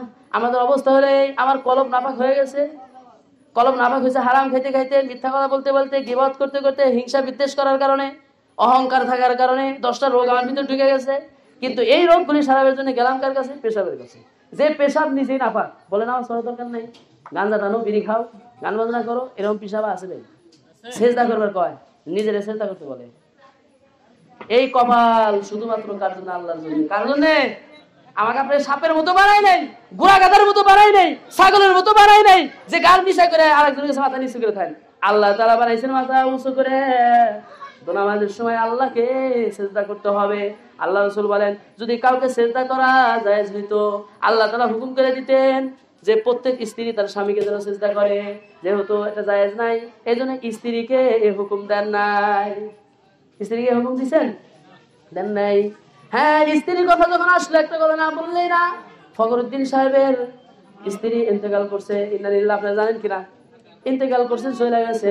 তার সম্পর্কে আমি যতটুকু জানলাম, এমন সময় ছিল বাড়িতে মোবাইল ছিল না, মোবাইল ছিল না। হুজুর আসবে, দাদা যারা আসবে করে, সে প্রতীক্ষায় আছে, নিজে না খায় না দেয়, দাদার জন্য বসে আছে। রাত 12টা 1টা বেজে যায় কিন্তু আসে না। যখন অনেক রাত্রে আসছে, তুমি বসে রয়েছো কেন? বসে আছি তোমার কারণে, এই 2 টুকরা গোস্ত আছে, তুমি 1 টুকরা খাইতে পারতা না, আপনি না এলে আমি কেমনি খাই? উনি যখন আসছে তারপরে খাইতে দিছে, খাইবার দেওয়ার পরে ঘুমাইছে। কেমন মহাব্বতের স্ত্রী ছিল। তিনি বলছে যাও তুমি বাপের বাড়ি বেড়াই আসো। বাপের বাড়ি গেছে পোলাপান নিয়ে বেড়াইতে। বাপের বাড়ি থেকে আবার তাজুল সাহেব আছে, হেদায়েতুল্লাহ সাহেব আছে, যারা যারা তার সন্তান আছে তারা বলতেছে মামার বাড়ি থেকে বেড়াই আসি। তারা মামার বাড়িতে গেছে। এবার ফখরুদ্দিন সাহেবের স্ত্রী বলে আমি তো অনুমতি নিয়ে আইছি শুধু বাপের বাড়ির জন্য, আমি তো আমার ভাইয়ের বাড়ি যাওয়ার অনুমতি নেই নাই, সুতরাং আমার স্বামী তো বলে নাই আমার যাওয়া যাবে না। তখন তাকে জোর কইরাও বাপের বাড়ি থেকে তার ভাইয়ের বাড়ি নিতে পারে নাই। কেমন স্ত্রী যে স্বামীর প্রতি এত আনুগত্য, যে স্বামী বলছে বাপের বাড়ি যাও, আর যদি সে ভাইয়ের বাড়ি যাইতো কিছু বলতো না, তবুও তার মধ্যে এমন আনুগত্য ছিল যে স্বামীর কথা ছাড়া এক পাও কদম এদিক সেদিক করতো না। আজ আমাদের মহিলাদের অবস্থা কি দেখেন, কথা না জানায় আন্দাজে একবারই যায় কথা বলে, ঝগড়া করে, হাঁটতে গেলে নিজের বাড়ির উপর দিয়ে আর এক বাড়ির উপর দিয়ে যায়, যাওয়ার সময় কার বাড়ি কি বলতেছে একটু পাকাইতে পাকাইতে যায়, ঝগড়ার কথা বলে আসে, মারামারি করার অবস্থা হয়ে যায়। আরে মহিলাদের কি অবস্থা! আর যদি সেই মহিলা সে নারীদের যদি একটু ইতিহাস তারা জানতো, ওই মহিলাদের যদি একটু কিঞ্চিত পরিমাণ যদি হাসিল করতে পারতো, মহিলারা জান্নাতি হয়ে যাইতো। সুবহানাল্লাহ বলেন। মহিলাদের কিন্তু জান্নাতে যাওয়া খুবই সহজ। মহিলাদের জান্নাতে যাওয়া কি খুব সহজ। 1 নাম্বার কাজ 5 ওয়াক্ত নামাজ পড়বে আজান দেওয়ার সাথে সাথে। কারণ তাদের তো জামাতের কোনো মাসালা নেই। দেরি করবে কেন? আজান দিছে, নামাজ পড়ে আপনার কাজ করেন। দ্বিতীয় নাম্বার কাজ, রমজান মাসে রোজা রাখবে। রমজানের রোজা বাদ দেওয়া যাবে না ভাই। রমজানের রোজা আপনারা এখানে যারা আছেন কেউ রোজা বাদ দিন না। রোজা থাকার কারণে তার পেটের রোগ দূর হয়ে যায়। রোজা রাখার কারণে অনেক রোগ বালা দূর হয়ে যায়। যদি কেউ রোজা রাখে তার পেটের সার্ভিসিং হয়। সুবহানাল্লাহ বলেন। পেটের ভিতরে মেশিন আছে, এই মেশিন এর সার্ভিসিং রোজার মাধ্যমে হয়। আমি আপনি সারা বছর খালি কি করছি, এই মেশিনটা ভাঙাইছি সারাদিন। কিন্তু এখন রোজার মাসে যদি না খাই থাকি, আমার মেশিনটা কিভাবে সার্ভিসিং হবে? আর একটা কথা, আপনি যাকে ভালোবাসেন তার অনুসরণ করতে হবে, করতে হবে না? আপনি বললেন আমি অমুককে ভালোবাসি, কিন্তু ওই লোকটা যে কাজ করে ওটা আপনার ভালো লাগে না, আসলে ভালোবাসেন? ভালোবাসে না। আপনি যাকে ভালোবাসেন তার ভালোবাসতে হবে। কেমন আমি বলি, যেমন আমার শায়েখ আছে আবু জাফর সাহেব, আহমদ শফি সাহেবের যে প্রধান খলিফা, এখন আলহামদুলিল্লাহ জীবিত আছে, অসুস্থ। ওনার খলিফা, যে ওনার কাছে আমি মুরিদ হইলাম, আমি তার কাছে দাওরা হাদিস মাস্টার্স কমপ্লিট করছি। ওখান থেকে যখন আমি ফারেক হইলাম, আমি তো ছাত্র জীবনে এই যে একটা টুপি দেখতেছেন পরি, এই টুপিটা ছিল হুসাইন আহমদ মাদানী রহমতুল্লাহর একটা প্রিয় টুপি। এই যে পুরা এশিয়া মহাদেশ শাসন করছেন, ব্রিটিশদের বিরুদ্ধে আন্দোলন করছেন কে? হুসাইন আহমদ মাদানী রহমতুল্লাহ। সুবহানাল্লাহ বলেন। তিনার খলিফা হইতেছে আহমদ শফি সাহেব, তিনার খলিফা হইতেছে আবু জাফর সাহেব। তার ছাত্র আমি, তার মহাব্বতে পইরা টুপি মাথায় দিছি, টুপি খুলি না। তিনি যখন দেখছে খুব খুশি হয়েছে, বলতেছে সাবাস, টুপিটা তাহলে মাশাআল্লাহ সুন্দর হয়েছে। আবার এই টুপিটা শুধু তার সামনে গিয়ে পরবো তা নয়, টুপির মহব্বত আছে বিদায়ী আমরা পড়তেছি, ঠিক কিনা বলেন? তার মহব্বতের কারণে জুব্বা পড়ছে। আসলে তার মহব্বত নবীর সাথে মিল আছে, এই জন্যেই নবীর মহব্বতে করে সে জুব্বা পড়ছে, নবীর মহব্বতে করে টুপি মাথায় দিছে। আমি সেই মহব্বতে পড়ে কি করলাম? অনুকরণ করলাম। এই অনুকরণটাই মহব্বত। সুবহানাল্লাহ বলেন। আমি আল্লাহকে মহব্বত করি, আমার আল্লাহর আনুগত্য করবো কিভাবে? আল্লাহ কি ঘুমান? বলেন না, আল্লাহ কি ঘুমান? রমজান মাসে কিছু সময় না ঘুমাইলাম, না ঘুমাই একটু আল্লাহর অনুকরণ করি, আল্লাহ খুশি হয়ে যাবেন যে বান্দা না ঘুমাইয়া রাত্রে ওইটা সেই খাইতেছে, আবার তাহাজ্জুদ পড়তেছে, আমার চাইতেছে বান্দা তুই যা চাস আমি তা দিয়ে দিলাম। সুবহানাল্লাহ। দ্বিতীয় নাম্বার কাজ হইতেছে, আল্লাহ তাআলা কখনো খান না। আল্লাহ কি খান? আল্লাহ খান না, আল্লাহর খাওয়ার প্রয়োজন হয় না। এখন বান্দা যখন আল্লাহর মহব্বতে পড়ে, সে কি করলো? 15 ঘন্টা 14 ঘন্টা না খেয়ে থাকলো। খাওয়ার পরে আল্লাহ মারাকা শুনতো, হে আল্লাহ তোমার রিজিক দ্বারা খাইতেছি, তুমি হুকুম করছো বিদায় খাইতেছি। আলাই ইফতার, তো আমি ইফতার করি তোমারই রিজিক দ্বারা, সুতরাং তুমি বরকত দান করো। আল্লাহ খুশি হয়ে বলেন তোমার দোয়া আমি কবুল করে নিলাম। সুবহানাল্লাহ। এই যে আল্লাহ তাআলা তার সাথে যদি মহব্বত হইতেছে, এখন বলেন আল্লাহকে আমরা খুব ভালোবাসি, আল্লাহ রোজা রাখতে বললাম রাখলাম না, নামাজ পড়তে বললাম না, হজ ফরজ করলাম না, যাকাত ফরজ দিলে দাওয়াত দিলাম না, আল্লাহকে ভালোবাসি। কিভাবে ভালোবাসা হইলো?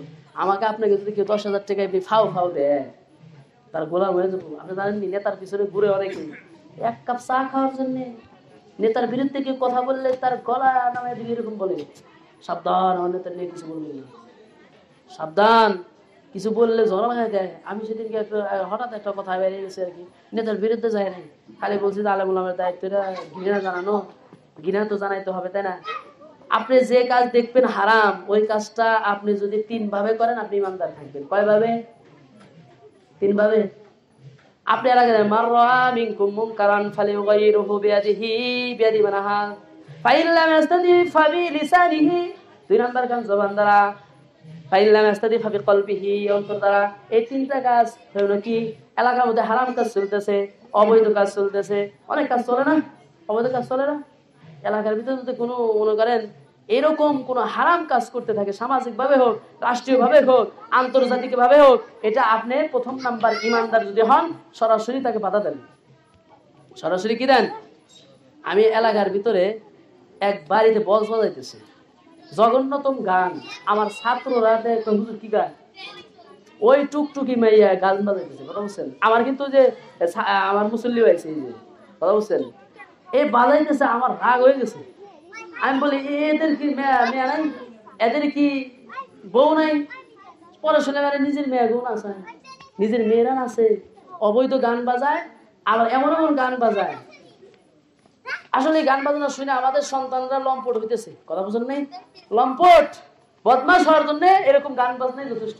এরকম গান বাজনা সমাজে চলতেছে। আমি সরাসরি বললাম এই গান বাজনা বাজানো যাবে না, গান বাজনা কে বাজায় দেখবো, আলহামদুলিল্লাহ বন্ধ হয়ে গেছে গান বাজনা। তারপরে মাঝে মাঝে কি করে জানেন, আমি তো ফাঁকে বাসা দিছি, রাত 10-11টায় যাই, রাত 12টার পরে বাজায়। এখন ওটা তো আমার কানে আসে, আবার যাই যখন আবার 100 নেই, মাপ চাই হুজুর ভুল হয়ে গেছে। আমি বলছি হক কথা বলে চাকরির খাতায় আগুন দেওয়ার জন্য আমি আসি, চাকরির বসা করি না। আমি জায়গায় ইমাম হিসাবে আছি, আমার দায়িত্ব প্রথম নাম্বার কাজ আমি হাত দ্বারা পারি করবো, যদি না পারি জবান দ্বারা বলবো। জবান দ্বারার কাজের কথা বলা হয়েছে, জবান দ্বারা যদি বাধা দেন এটা 2 নাম্বার ইমানদারের কাজ, দ্বিতীয় তফকার ইমানদার। 3 নাম্বার কাজ হলো গিনা জানানো। গিনা জানানোর নিয়ম আছে না, গিনা জানাইলো বা আপনি মনে মনে একটা হিকমত করলেন কিভাবে এটা বন্ধ করা যায়, আপনি পারলেন না। আমার অনেক মুসল্লিরা আছে তারা নিজেরা পারে না। খোদার কসম করে বলি, ঈদগার মাঠে কিন্তু খেলা হারাম। ঈদগার মাঠ আর মসজিদ একই কথা। ঈদগার মাঠে গরু বাছুর বান্ধা হারাম, ঈদগার মাঠে ঘোড়া বাঁধা হারাম, ঈদগার মাঠে পায়খানা পেশাব করা হারাম। ওই জায়গাটা পবিত্র রাখতে হবে, একটু গাছ বেড়ে চতুর্দিকটা আটকায়া এমন ভাবে রাখেন নাপাক কিছু যেন না যায়। কিন্তু আমাদের ওখানে এমন হইল যে ঈদগার মাঠে মহিলারা পুরুষেরা একসাথে মিলে খেলাধুলা করে তা দেখে। আমি যখন দেখলাম যে মসজিদে এরকম অবস্থা, একজন মুসল্লি এসে বলতেছে হুজুর এটা তো আমরা বললে কাজ হবে না, আপনি যদি বলেন কাজ হবে। আমি কিভাবে বলবো, কারণ দেখেন সে কিন্তু 3 নাম্বার ইমানদার কাতারে গেছে, নিজে পারতেছে না, বলতেও পারতেছে না, এবার কি করতেছে হিকমত করতেছে হুজুর আপনি করলে কাজ হবে। তাহলে সে তো এই দিকে আছে, বন্ধ করার দিকে আছে, সে তো তাদের সাথে শামিল হয় নাই, তাদের তো সমর্থন করে নাই। আমাকে বলার পরে জুমার দিন আমি বয়ান দিলাম, মাইক ফাটাই বয়ান দিলাম, দেওয়ার পরে একটা আমার নেই, ওই জোর জঙ্গলে যায় খেলা শুরু করছে। বুঝছেন, জঙ্গলে যায় মাঠে নেই, কয় হুজুর আপনার বয়ানে কাজ আছে। আমরা বললে মারামারি লেগে যেত, যুবকরা আপনার আলহামদুলিল্লাহ বলবেন যে এখানে 60 জন যুবক আছে, 60 জন যুবকরে আমি ভর্তি করছি, 60 জন দিন কোরআন শিক্ষা পড়ে গেছি। সুবহানাল্লাহ বলেন। ওই যে আইনাল ভাই আছে যেখানে বসে আছে, উনিও কোরআন শিক্ষা শিখতেছে, ওই যে লাল পাঞ্জাবি পরা, উনিও কোরআন শিক্ষা শিখতেছে ওই নীলোয়া। এবং কি শুধু তাই না, যুবকরা বাচ্চারা 91 জন ভর্তি করছি, ওখানে এর আগেও 35 জন কোরআন শরীফ দিছি, এবারে আবার 30 জন রমজান আগে দিব। যে সব আসছিলেন বললাম এই কাজ করছি দাদা, এটা আসলে আমার দায়িত্ব, ইমাম হিসাবে দায়িত্বটা পালন করতেছি। বলে তুমি ভালো কাজ করছাও, এই দৌলতপুরের ভিতরে এলাকাটা একটু স্বর্ণের এলাকা হইতেছে। সুবহানাল্লাহ বলেন। আসলে এটা আমার কোনো ক্রেডিট না, আমার মুসলমান, আমার দায়িত্ব এটা, ঠিক কিনা বলেন? ইমামের দায়িত্ব করে নামাজ পড়বে না, না এটা তো মুসলমানের দায়িত্ব নামাজ পড়া। আমি নামাজ পড়তেছি, আমারটা পড়তেছি, আমাকে ইক্তেদা করতেছে, এই ইক্তেদা করে আমার বেতন নেওয়া যাবে না। আমার বেতন নেওয়ার জন্য শর্ত হলো ইমামের দায়িত্ব আছে, এলাকার মুসল্লিদেরকে দিন শিখাইতে হবে, এলাকার মুসল্লিদেরকে কালিমা শিখাইতে হবে। একজন ইমাম থাকতে এলাকায় যদি কেউ বেঈমান অবস্থায় মারা যায়, আল্লাহর কাছে তার জবাবদিহি দিতে হবে। এই জন্য প্রত্যেককে খুঁজে খুঁজে বের করতে হবে কে কালিমা জানে আর কে জানে না। যে জানে না তাকে তাই না ভাই হাতে পায়ে ধরি, ভাই একটু কালিমাটা বলেন, আমারটা শুনেন। বারবার হিকমতে হিকমতে বইলা বইলা আবার বলতে হবে যে ভাই আপনি মুরব্বী মানুষ, আপনি দেখেন দিয়ে আমার উজুটা হয় নাকি, না হইলে আপনি দেখে আপনার বলে দিন। পরে লোকটা ভাববে যে যদি আমারই উজু হইতেছে, আপনি যদি কন হ্যাঁ আপনার উজু হয় নাই, উজু ভালো করে করেন, বুইরা হয়ে গেছেন, খাওয়াও শিখেন নাই, উজুও শিখেন, ঝগড়া লাগবে না? ইমামেরও দায়িত্ব আছে, কিন্তু এই যে ইমামের দায়িত্বটা পালন করতে হবে, হবে না বলেন? হ্যাঁ, অনেক জায়গায় ইমাম রাখি আমরা, ইমামের দায়িত্ব পালন তো নিজেরাও বুঝি না। আমাদের কি হক, হক বুঝতে হবে না? খালি বাপের হক বুঝি, বাপ মরে গেলে বাপেরটা কিভাবে নিব এই দান্দা করি। ইমামের দায়িত্ব আছে, মুসল্লির দায়িত্ব আছে। ইমামের দায়িত্বটা হইতেছে আপনার দিন শিখানো, আর আপনার হক হইলে আপনি তার কাছে দিন শিখবেন। আপনি না কাঁদলে কি কাজ হবে? কান্না করতে হবে, কাঁদতে হবে। ইমাম সাহেব একটু শিখালে, দোয়াটা শিখান, কালিমাটা শিখান। ঝামেলা করে, মিলাদ নিয়ে ঝামেলা করে, বিশ্বাস করবেন না, এই মিলাদের জন্য পাগল, খিচুড়ি খাওয়ার জন্য পাগল, জিলাপি খাওয়ার জন্য পাগল, খালি খাওয়ার দান্দা। এই এলাকায় একজন গরিব মানুষ মারা গেছে, একদম গরিব, কিচ্ছু নাই, বাজার ঝাড়ু দিয়ে চলে। এই লোকটা মারা যাওয়ার পরে একটাই মাত্র স্ত্রী আছে, ঘর ভাঙ্গা ঘর। আমি আমার মুসল্লির কথা বলতেছি, ভাঙ্গা ঘর। এই লোকটার এমন অবস্থা, আমার একটা মনের ভিতর আছে কি এলাকাতে কিছু চান্দা উঠে এই মহিলাকে দিলে ঘরটা সারলো, ঘরে চকি না একটা চকি কিনলো, হ্যাঁ ভালো হবে। ইনারা কি করছে, মাতবাররা মিলে সবাই মিলে ধান্দা করছে, এর জমি যা আছে অল্প একটু জমি আছে, একটু পরে পেয়েছে টাকা, যা হয় না হইলে আমরা কিছু টাকা দিয়ে আর আমরা সবাই খাইয়া একদিন ওকে ফুকুর বানাই দিব। নাউজুবিল্লাহ বলেন, নাউজুবিল্লাহ জোরে বলেন। এই গরিব মানুষের খাওয়া যাবে? আপনি কি ফকির হয়েছেন যে গরিব মানুষ যে তার খাওয়া খাইবেন? এটা কোন ইসলামের বিধান নেই যে একজন মানুষ মারা গেছে তার বাড়ি খাই আপনি ফকির বানাই দিবেন। আপনি যে ছেলে বিয়ে করাইবেন, ওই বাড়িতে গেছেন, আগেই বলতেছেন 100 জন যাবো, 200 জন যাবো, আপনি খাওয়াইতে হবে। আপনি মেয়েও আনলেন, আর একটা পণ্য নিয়ে আসে মনে করেন দামি জিনিস, তারা আবার বলতেছেন কি আপনি আমার ফ্রিজ দিতেছেন, এই ফ্রিজের বিনিময়ে আপনি টাকা তো দিবই না, উল্টা আবার 1 লাখ টাকা দিতে হবে, না দিলে খবর আছে ফ্রিজ নিব না। আচ্ছা ফ্রিজের সাথে একটা মেয়ের কি দাম কম নাকি? মেয়ের তো দাম অনেক। আপনার কাছে কি মেয়ের দাম কালা হোক আর দলা হোক, আনবি 2 লাখ 5 লাখ এটা মোটরসাইকেল আনবি, মানে কি টাকা ধরে ঢুকলো, লুটেরা হয়ে বাইরে হইলো বের থেকে, খাওয়া দাওয়া করে। আশরাফ আলী থানভী রহমতুল্লাহ কিতাবে আছে ইসলামিক ব্যবহার মধ্যে, যদি কেউ বিয়ে করতে যায় দূরে যদি হয়, টিফিন গাড়ি থেকে বাড়িতে ভাত নিয়ে যাবে, যাই ওই বাড়িতে পয়সা খাবে, অল্প কিছু মানুষ যায় খায়া, যদি তারা ইচ্ছা করে যদি মেহমানদারি করে তাহলে বলা যাবে না আমরা ওই সুদা 4-5টা গাড়ি ভাড়া করে যায়, বাচ্চা বুচ্চা সবাই নিয়ে একবারে, পরে বাপে অনেক সময় আফসোস করে। আমি বিয়ে পড়াই তো আমি জানি, কয় হুজুর কি বলবো মানে ইমাম রে টাকা দিবে না 200-100, ওই সময় বলে আর কি 3 লাখ টাকা খরচ হুজুর, এরকম করছি। আমি এটা আমার করতেছেন, আমি তো চাইতেছি না, আমার টাকার দরকার নাই, তো এইগুলি যে করলেন এটা তো আপনি ডাহাতি পাল্লায় পড়ছিলেন, এই 3 লাখ টাকা নিয়ে গেল গা। আসলে সমস্যা কি জানেন, আমাদের ভিতরে এক সমস্যা আছে, নিজের মেয়েদেরকে আমরা দিন শিখাই না, না শেখানোর কারণে বিয়ে দেওয়ার পরেও ঝামেলা হয়, বিয়ে দেওয়ার আগেও ঝামেলা হয়।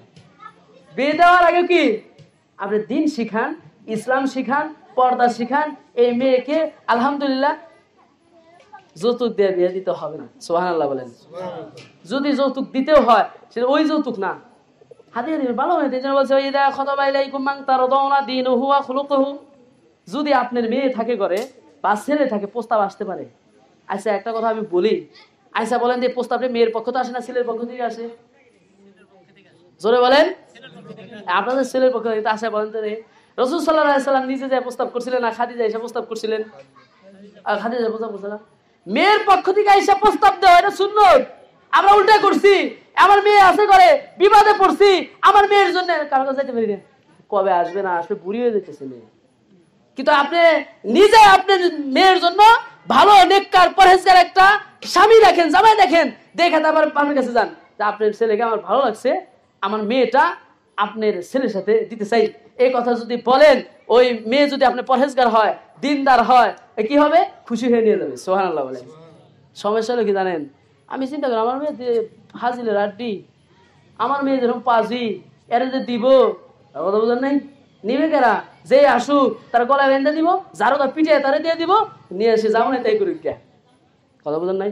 আবার বিয়ে তো দেয় যেভাবে হোক, যদি জামাইতে ছেড়ে দেয় তখন মায়ের বাড়ির মানুষের অত্যাচার করে, ঝামেলা হয়, বিভিন্ন জায়গায় চলে যায়, তাই না? ও কিন্তু উচিত কি ছিল মায়ের বাপের? ওই যে প্রথমে বলছিলাম, মা বাবার যে দায়িত্ব পালন না করার কারণে সন্তান নষ্ট হয়, তার মধ্যে এটাও আছে, তার মধ্যে কি এটাও আছে। আর একটা কথা না বললেই না, সব জায়গায় সব কথা বলি না, আপনি সঠিক কথা বলি, মন খারাপ করেন না। বিষয়টা হইতেছে দেখেন, আপনি মনে করেন কলা বিক্রেতা, কি বিক্রেতা? কলা বেচেন, কথা বুঝতেছেন সবাই? কলা খুব মনে করেন আপনি পছন্দের জিনিস, আপনিও খান, আপনার ভালো লাগে, আপনি কি বলতেছেন? কলাটা যখন বিক্রি করি মানুষের সুন্দর করে সুইলা খায়, সুইলা যে খাইবে, আমি নিজে সুইলা যাহা করে নিয়ে যাই, সুইলা কি করছে বাজারে নিয়ে গেছে, নিয়ে যাওয়ার পরে মনে করেন 5-6 গাড়ি নিয়ে গেছে। কয় গাড়ি? 5-6 গাড়ি নিয়ে গেছে। ব্যবসা আজকে ভালো হবে, যায় যখন দোকানে বইছে, বিকাল হয়ে যায়, সন্ধ্যা লেগে যায়, এখন এই 5-6 গাড়ি একসাথে বাড়ি নিবে কিভাবে? এখন খুব বিপদে পড়ছে না? খুব বিপদে পড়ছে। কি করবে? পুলিশ আসতেছে, ওই জায়গায় বিভিন্ন সুগার আসতেছে, এগুলো না মাছি ধরতেছে, এগুলো ফেলাই দাও। ভাই মাপসাই, এগুলো কিন্তু বাড়ি নিলে আমার মাছ থাকবে না। এখন আপনারা কাজ করেন, আপনারা 500 টাকা দেই, 1000 টাকা দেই, বা 210 টাকা 20 টাকা যা বাড়ি দিলাম, এই টাকাটা নেও, আর এগুলো তুমি নিয়ে জেনে ফেলাই দাও। হয় না এরকম? হয় না? হবে না এরকম? কলা শুলে বিক্রি করা যাবে? আমরা অনেক সময় চিন্তা করি আমার মেয়ে তো মেয়ে, তাকে পর্দা করার দরকার কি আছে, বেপর্দায় রাখি। সবাই দেখতে দেখতে এমন পর্যায়ে পৌঁছে গেছে জানেননি, মানুষের নজর হলো বিষাক্ত, মানুষের নজর এমন, বিশ্বাস হয় না। এমন এমন ব্যক্তি আছে যদি বলে মাছ কাঁঠালটা খুব ভালো হয়েছে রে, ইসরে কাঁঠাল ধরছে, কাঁঠালের মধ্যে কি চোখ লেগে গেছে, লাউটা ওই যে সাংঘাতিক লাউ ধরছে, এরকম বলার কারণে লাউ পয়সা গেছে। অনেক সময় এরকম ব্যক্তির কথা শুনছি, বলছে যে এই ফসল ইসরে হয়েছে রে, এই কথা বলার সাথে সাথে ফসল পুড়ে গেছে। চোখের এমন পাওয়ার, বিশেষ হয় না। আমার আপনার কার চোখ যে লাগে, নজর লাগছে, চোখ লাগে, এটা বাস্তব হাদিস দ্বারা প্রমাণিত। এই নজরটা লাগার কারণে মেয়েদের চেহারা নষ্ট হয়ে যায়। যতই এই মেয়েটা যতই সুন্দরী হোক না কেন, বিশ্ব সুন্দরী হোক না কেন, বেপরদা থাকার কারণে তার অনেক লম্পট আছে, বদমাশ আছে, তাদের নজর পড়ছে। নজর পড়ার কারণে তার চেহারা এমন হয়ে গেছে, কোনো নেককার পরহেজগার বেটা ওর দিকে তাকায়া ভালো লাগে না, কিন্তু ওই লম্পটদেরই ভালো লাগবে, নেককার পরহেজগারদের ভালো লাগে না। যদি পর্দাশীলা হয়, কালো হোক, পর্দাশীলা, এই জন্য দেখার সাথে সাথে আল্লাহ তাআলা মহব্বত সৃষ্টি করে দেয়। যে বিয়ের জন্য যায় দেখলো, দেখারও তো নিয়ম আছে, দেখার সাথে আল্লাহ বলতে যে নেককার পরহেজগার খুলুকুহু ওয়া দীনুহু, আখলাক চরিত্র দেখলো, দেখার সঙ্গে সঙ্গে সে রাজি হয়ে যাবে। সুবহানাল্লাহ বলেন। আপনার মেয়ে কালো বিদায়, আপনি চিন্তা করতেছেন পার্লারে নিয়ে ভালো করে ডইলা সুন্দর করে মেকআপ করে বিয়ে করাবো, না না না, তা করেন না। তাকে যদি আপনি পর্দার মধ্যে রাখেন, এই নিয়ামতের ভিতরে থাকার কারণে এই মেয়েটার চেহারা আল্লাহ তাআলা এমন নূরান্বিত করবে যে কেউ যে বিয়ে করবে তাকে একদিন না একদিন পাঠাইবে। বা আপনি ভালো একটা ছেলে দেখা আপনি নিজেই প্রস্তাব করেন, কেননা এটা সুন্নত, কথা বুঝেননি? আমাকে আল্লাহ তাআলা মেয়ে দিছে, আমার বউ যখন বাড়ি থেকে বাইরে, আমার মেয়ে কয় আমিও বোরকা পরবো, বয়স হোক 2-3 বছর, কথা বুঝছেন? যাই হোক, বোরকার ব্যবস্থা করছি। এখন এই 2-3 বছর মেয়ে আর বোরকা পরা, বোরকা ছাড়া বাইরে না, তা মুখ টুক বাইরে দেয়, কথা বুঝেন নাই? বোরকা ছাড়া বাইরে হবে না, বোরকা তোমার পরা লাগবে না, কয় না বোরকা পরা লাগবো, মা পরে। এজন্য বলছে ফলের পরিচয় কি, বৃক্ষে তার পরিচয়। এই জন্যই যদি আপনি নিজের স্ত্রীকে পর্দা শিখান, আপনার মেয়েকে পর্দা শিখাইতে হবে না। স্ত্রীকে আগে পর্দার ভিতরে রাখেন। পর্দা করা মানে কি ভাই? পর্দা করা মানে সালা চট ভালো করে রাখে একবারে ভিতরে ঢুকায় রাখা না। পর্দা মানে হইলো, আমার দাদি পর্দা করে, দেখেন দাদির পর্দা দেখছেন, নি কাপড় পরে কিন্তু মাথায় কাপড় দেয়, কিন্তু তার নাকও দেখা যায় না, এটাও পর্দা। পর্দা হইলো পরপুরুষ থেকে নিজেকে এমন ভাবে আবৃত্ত করে রাখা যেন তার দিকে আকৃষ্ট না হয়। এখন মহিলারা তো আকৃষ্ট করার জন্য বিভিন্ন রূপ ধারণ করে, করে না? কাপড় পরছে, বোরকা পরছে, উপর দিয়ে রং চং লাগায় না, কাপড় উপর দিয়ে স্টোন লাগানো, রঙিন পোশাক এমন ভাবে লাগানো, সে বুঝাইতেছে আমি কি মানুষ ভিতর আছে জানো নি, আমি একটা স্পেশাল মানুষ, কারণ আমার উপর দিয়ে ফুল লাগানো আছে। দেখেন গাড়ি যায়, গাড়ি যায় রাস্তা দিয়া, গাড়ি যায় রাস্তা দিয়া, গাড়ির উপর দিয়ে ফুল লাগানো, অনেক কিছু লাগানো, সবাই ওই ফুলওয়ালা গাড়ির দিকে তাকায়, তাকায় তখন চিন্তা করে এর ভিতরে কোনো না কোনো দামি মানুষ আছে, এই ভিতরে হয়তো বা কোনো সুন্দরী মানুষ আছে। এই চিন্তাটা মনের ভিতরে সবার আসে, আসে না? নাই আসে না? ঠিক তো দ্রৌপদীকে বোরকা পরে উপর দিকে খুব জিগজাগ লাগানো, স্টোনের বোরকা বানানো, লাল নীল বোরকা বানানো, মানে ভিতরে যে যাই থাক উপর দিয়ে সিগন্যাল দিতেছে। তুমি জানো নি বোরকার উপরেই যদি এরকম ফুল থাকে, ভিতরেও কিন্তু ফুল আছে। এটা মানে এটা হইতেছে পর্দা না? তো এটা বোরকা এরকম পরার নাম পর্দা না। পর্দা বলা হয় নিজেকে পরপুরুষ থেকে আড়াল করার রাস্তা খোঁজা, যেভাবে আড়াল করতে হয়। এই দিক দ্বারা পুরুষরা যায়, আমার বাহিরা নাই, আমি এমন জায়গায় দাঁড়াবো না যে জায়গায় দাঁড়ালে সরাসরি ওই রাস্তা যায় এসে আমার দিকে দেখবে। প্রথম নাম্বার কাজ, কোনো মহিলা পরপুরুষের দিকে সরাসরি চোখের দিকে তাকাবে না। মহিলা তাকাইবে না, নিচের দিকে তাকাই থাকবে, পরপুরুষ তাকাইবে না। পরিচিত যারা আছে তাকাইতে পারে, কোনো একটা কারণে তাকাইতে পারে, কথা বলতে পারে, কথা বলা জায়েজ না এমন না, এর কথা বাদ দিয়ে বয়ে রয়েছে। কিছু মহিলা আছে পর্দা করে, কথা কয় না, ভূতের মতো থাকে, কিন্তু দেখা যায় শয়তানের আড্ডি আছে না? নাই কথা হয় না, পর্দা করে, পরে শয়তানের মামতো বাইরে হাতে কথা কয়, চাচতো বাইরে হাতে কথা কয়, ঝামেলা আছে, মানে দেখা যাচ্ছে খুব পর্দা। বিশ্বাস হয় না? আমি এরকম অনেক নারী দেখছি, স্বামী বাড়ি আসলে বোরকা পরে বয়ে থাকে, মুখ দেখে বয়ে থাকে, স্বামী নাই, তখন স্বামী একটু পরহেজগার, আর খবর নাই। এরকম না, পর্দা বলা হয় স্বামী থাক আর না থাক, আমার আল্লাহ আমাকে দেখতেছে, আমার সর্বদাই পর্দা করতে হবে, ঠিক কিনা বলেন? সর্বদাই হার অবস্থায় আমার কোনো ব্যবহারে কোনো পরপুরুষ যেন আকৃষ্ট না হয়, এটা হলো আমার দায়িত্ব। কিন্তু এখন বিষয়টা হলো আমার পরিবারকে সাজানোর জন্য আমার দায়িত্ব। এখন আমরা যারা এখানে আছি অনেকেই চিন্তা করে, এটা কঠিন বিষয়, খুব কঠিন, খেতে কাম করতে হয়, সমস্যা নাই, খেতে কাম করেন। আমি আমার দাদির সঙ্গে যাই খেতে যাই, ঘুরেও আসছি, আমার দাদি আমার নিয়ে গেছে, আমার মনে আছে দাদি তখন জোসনা রাত্রে বেরিয়েছে, ঘুরে বেসে আছি, কাম করা কি নিষেধ আছে নাকি? আমার ফুফু দেহি গাছ কেটে যায় বোরকা বইরে, সমস্যা আছে? বোরকা বলে কাজ করেন। এখন যে একটা বিষয় আছে, কাজ করেন নিজের ইজ্জত আবরু হেফাজতের নিশ্চয়তার যে বিধান আছে, যে আসলে আমার হেফাজতি থাকবে, ওই ভাবটি আপনি কাজ করতে পারেন, কাজ করা নিষেধ নাই, আপনি কাজ করেন। সাহাবের স্ত্রীরা, নবীর স্ত্রীরা কাজ করেন নাই? কাজ করছেন, বিভিন্ন জায়গায় কাজ করছেন, কাজ করে নিজেরা জীবনযাপন করছেন, কাজ করা নিষেধ নাই। কাজ করার নাম দিয়ে বেপরদায় হওয়া যাবে না, কথা বুঝেন নাই? পর্দাশীলা হইলে নিজের তো পরহেজগারিতা আসে। তা আমার আপনার সবাইকে আল্লাহ তাআলা বুঝদান করে, বলেন আমিন। এখন আমাদের এই বিষয়গুলি শিখতে হবে, জানতে হবে। এখন প্রথম নাম্বার কথা, আমার প্রথমত ইমানদারিত্বের দায়িত্ব হলো আমার ইমান আনতে হবে। কি আনতে হবে বলেন? 2 নাম্বার আমলে চলে করতে হবে। 3 নাম্বার হক কথা, হক ভাবে চলা, আবার হক বলতে হবে, মানুষকে হকের দিকে রাখতে হবে। 4 নাম্বার কাজ, আমার প্রত্যেকেরই ধৈর্য ধারণ করতে হবে। হকের পথে থাকতে গেলে কঠিন হয়। আর একটা কথা, হকের পথে অটল থাকা। বলেন হকের পথে অটল থাকার মানে কি? যদি আপনাদেরকে বুঝাই, বুঝতে পারবেন হকের পথে মানে কি। আমার যে হকটা আমার পক্ষে গেছে ওটা না, অনেকে আমি হকের পথে আছি, মানে ও গান শুনে না দেখে গানের বিরুদ্ধে করে, কিন্তু ও টিভি আছে না, টিভি তো আর দেখে। অনেক আছে সে নামাজ পড়ে, কারণ নামাজের পক্ষে এসে নামাজ পড়ে, কিন্তু টিভি ঠিকই দেখতেছে। মোট কথা হক, হকের উপর অটল থাকা মানে আমার নিজের বিরুদ্ধে যেটা যায়, আমার পাপের বিরুদ্ধে যায়, আমার সত্য বিরুদ্ধে গেছে, তবুও আমি ওটার উপর অটল থাকবো। সুবহানাল্লাহ বলেন। ওই অটল থাকলে এটা হকের উপর অটল থাকা হইলো। হকের উপর অটল থাকা মানে এটা আমার পক্ষে গেছে, মানে ওটা হকের উপর না। আমার কাছে ভালো লাগতেছে নামাজ পড়ে, নামাজ পড়তেছি, কারণ নামাজ পড়লে শরীর ভালো থাকে, বডি ফিটনেস ভালো থাকে, হ্যাঁ শরীরে ব্যায়াম হয়, এজন্য নামাজ পড়লাম। কিন্তু আরো অনেক কিছু আছে, সুদ, ঘুষ, হ্যাঁ অনেক কিছু হারাম কাজ আছে, এগুলো আমার কি বিপক্ষে, এই জন্য আমি ওটা মানি না, ওগুলো আমি মানি না।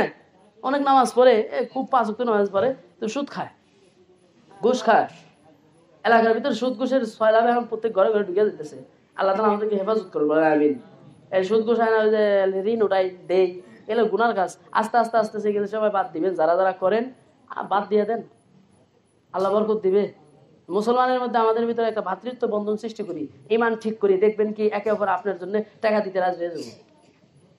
আমি নিজেকে ইমানদার বলতেছি না, আমি যে নীল এলাকা বসে আছি, আমি যখন মোটরসাইকেল কিনতে গেলাম, আমার ওই এলাকা থেকে 80,000 টাকা দিচ্ছে। কয় বছর আপনি দিয়েছে, কয় বছর করে দেন আপনি?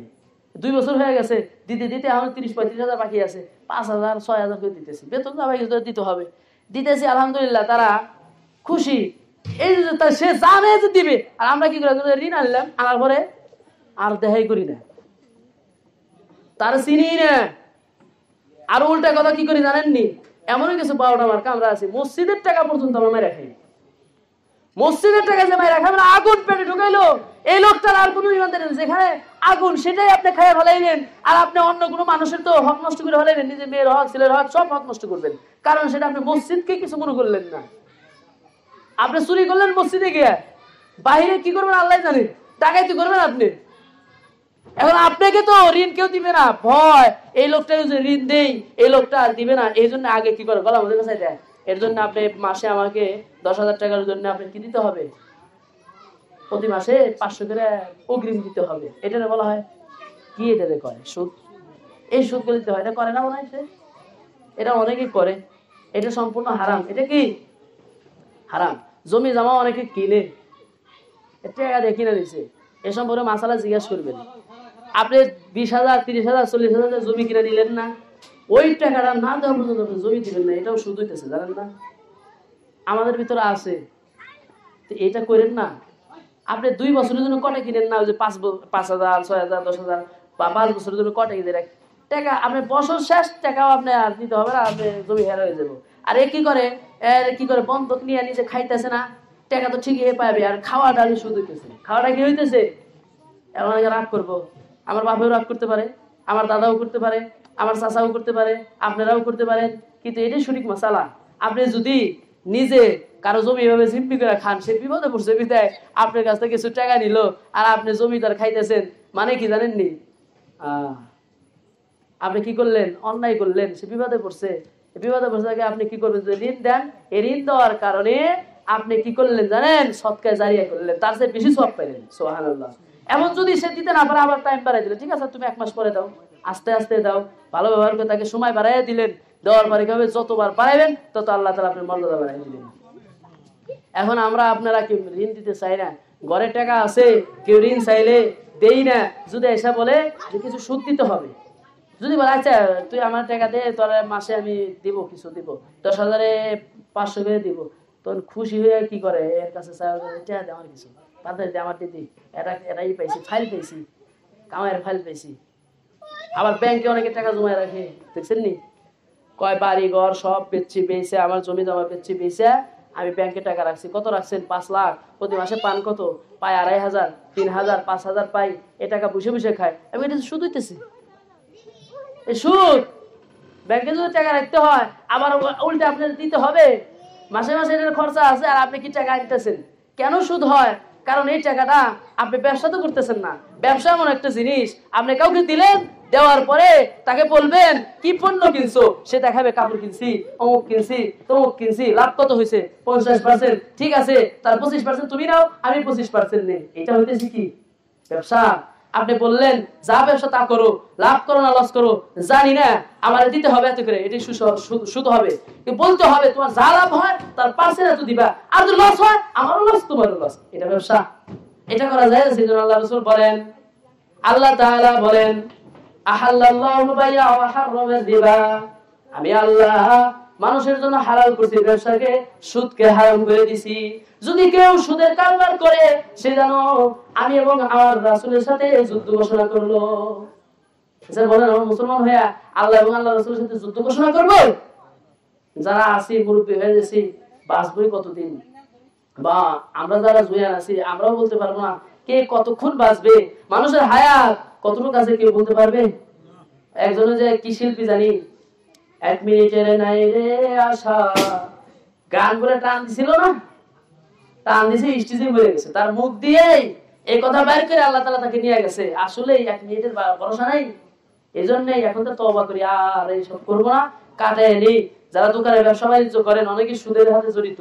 আল্লাহ তাআলা আমাদের সকলকে হারাম যে সব বিষয় আছে সব থেকে বাইরে থাকার তৌফিক দান করুক।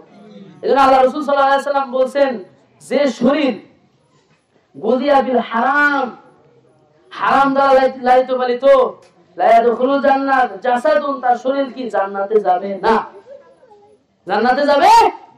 আর একটা কথা বলে যাই, আপনারা কি সরষের তেল খান না সয়াবিন তেল খান? সয়াবিন আর খায়েন না। সয়াবিনের মধ্যে শুয়োরের চর্বি দেয়, নাউজুবিল্লাহ বলেন। সয়াবিন তেল আমি অ্যাডভাইস করতেছি না, সয়াবিন তেলের ভিতরে চর্বি দেয় কিসের? শুয়োরের। আপনার সামনে শুয়োরের গোশত দিলে খাইবেন? সরাসরি খাইবেন না। ইহুদি খ্রিস্টানরা জানে যে খাদ্যের মধ্যে কিছু ভেজাল দিয়ে দিলে শরীর নাপাক হবে, শরীর নাপাক তার কলব নাপাক হবে, কলব নাপাক হইলে আপনি তারা আমাদের কালচার মানবে, আমাদের পোশাক স্ত্রীদের পরাইবে, মেয়েদেরকে পরাইবে, পর্দার পোশাক পরাইবে না। এই জন্য তারা হেকমতে বিভিন্ন খাদ্যের ভিতরে শুয়োরের চর্বি ঢুকাই দিয়েছে। এই পানীয় জাতীয় আছে না, কোকা কোলা, পেপসি, এই বিভিন্নের ভিতরে চর্বি ঢুকাই দিয়েছে। সেগুলি খাইয়া পোলাপান উগ্র হয়ে যায়, মাস্তান হয়ে যায়, হয়ে কি করে আর এক ভাইয়ের উপর অত্যাচার করে, মারামারি করে, মায়ের কথা শুনে না, বাপের কথা শুনে না, সমাজের মুরব্বীদের মানে না, বেয়াদব হয়ে যায়। হয় না এরকম? কারণ তারা খাইতেছে কি? হারাম জিনিস। হারাম জিনিস খাইয়া নামাজ ভালো লাগে না, খালি চাষ খেলতে মন চায়। এই হারাম খাইয়া ভালো লাগে না, টিভি দেখতে মন চায়, খালি গীবত শিকায়ত করতে মন চায়, হারাম কাজ করতে মন চায়, হারাম খায়। হারাম খাওয়ার কারণে কলম নষ্ট হয়ে যায়। এই জন্য ভাই সয়াবিন তেল আর কেউ খায়েন না। পারবেন না ইনশাল্লাহ? আমি আমার বাড়িতে বাসায় সয়াবিন তেল খাই না। আমি বলি যে সয়াবিন তেল খাওয়া যাবে না, বাড়ি হলে কয় সয়াবিন তেল দিয়ে তো ভালো হয়। কিন্তু আপনার কাছে হয়তো বা সরষের তেলের একটু দাম বেশি, এই কারণে কিনা আনতে কষ্ট লাগবে। কিন্তু সরষের তেল অল্প দিলেই, অল্প তেলে মশমশা ভালো হয়, এটারে বরকত বলা হয়। আল্লাহ তাআলা বলেন, লাউ আন্না আহলাল কুরা আমানু ওয়াত্তাকাউ লাফাতাহনা আলাইহিম বারাকাতিম মিনাস সামাই ওয়াল আরদ। লাউ আন্না আহলাল কুরা, যদি তোমরা এলাকাবাসী, গ্রামবাসী, তোমরা যদি জাতিরা কুরা আমানু ঈমান আনো, ওয়াত্তাকাউ আমার প্রতি ভয় করো, লাফাতাহনা আলাইহিম বারাকাতিম মিনাস সামাই ওয়াল আরদ, তোমাদেরকে আমি বরকত দিয়ে দেব। সুবহানাল্লাহ। আর সরষের তেলের দাম বেশি, কিন্তু আল্লাহ বরকত দিয়ে দিবেন। অল্প তেলে মশমশা করে বাইজা খাইতে পারবেন। আর যদি বরকত না থাকে, তেল দিলেন অনেক কিন্তু ভালো হইল না বাজার। এটার নামে কি? বরকত। এই বরকতটা আছে, হুজুরদের একটু আছে বেশি, তাই না?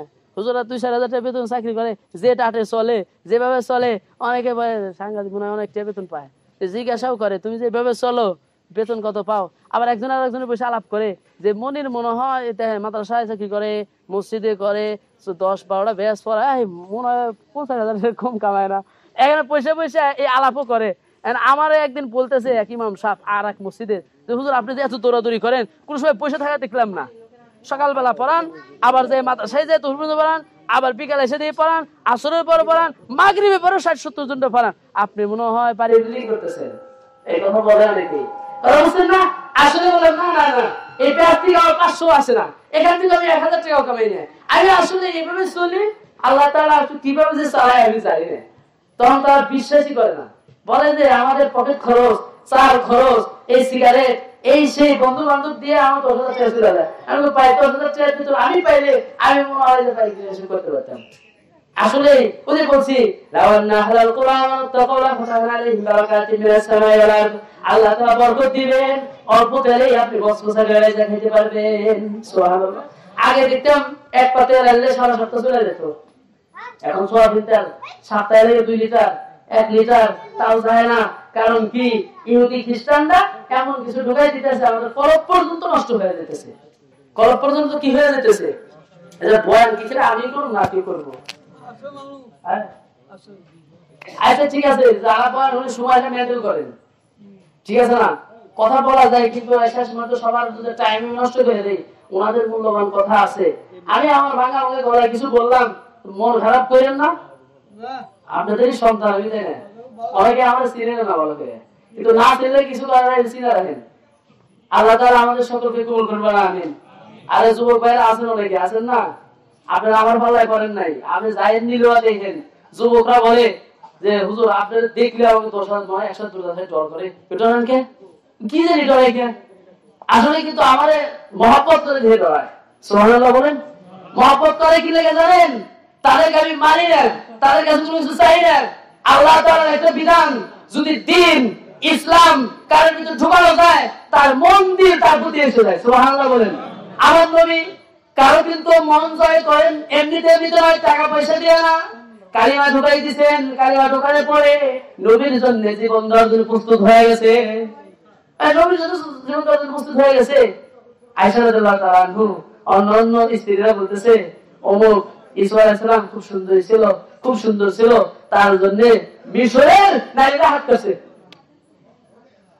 তখন আয়েশা রাদিয়াল্লাহু তাআলা আনহু বলতেছেন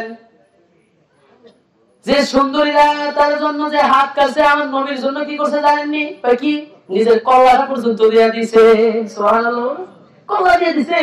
নবীজির উপর আক্রমণ করছে, চতুর্দিক থেকে তীর আসতেছে, তিনি হাত দ্বারা ফিরাইতেছেন, পিঠ দ্বারা ফিরাইতেছেন, নিজের জীবন দিয়ে দিবেন, কিন্তু নবীর গায়ে একটা কাঁটা পর্যন্ত রাখতে দিবে না। সুবহানাল্লাহ বলেন। এখন আমাদের নবীর উপরে যদি কেউ ইজ্জতের আঘাত হানে, বকা দেয়, গালি দেয়, মুসলমান এমনও আছে দাঁড়ায় যাবে, আমার নবীর বিরুদ্ধে একটা কথা বলবা না, যদি কথা বলো তোমার খবর আছে, ঠিক না বলেন? এই যুবক ভাইয়েরা, আমার নবীকে আমরা ভালোবাসি না? কি বলেন, জীবনের সাথে বেশি ভালোবাসি না? ওমর রাদিয়াল্লাহু তাআলা বলছেন, ইয়া রাসূলুল্লাহ আপনাদের ভালোবাসি, আমার জীবনের সাথে বেশি ভালোবাসি না। আল্লাহ রাসূল বলতে, তুমি এখনো ঈমানদার হও নাই? একটু পরে বলেন, ইয়া রাসূলুল্লাহ আমার জীবনের সাথে আপনাকে ভালোবাসি। তখন আল্লাহ রাসূল বলতে, হ্যাঁ তুমি এখন ঈমানদার হইছো। সুবহানাল্লাহ বলেন। আমার জীবনের চাইতে বেশি যদি আমি আমার নবীকে ভালোবাসি, ওই ইহুদি খ্রিস্টান তাদের মতো আমি চলবো না, তাদের মতো আমি কাটিং দিব না, তাদের মতো আমি দাড়ি কাটবো না, তাদের মতো আমি প্যান্ট পরবো না, তাদের মতো আমি হারাম ভাবে চলবো না, তাদের মতো টিভি সিরিয়াল দেখবো না, তাদের মতো আমি ওই যে খেলোয়াড়দের স্টাইলে চলবো না, আমি আমার নবীর স্টাইলে চলবো।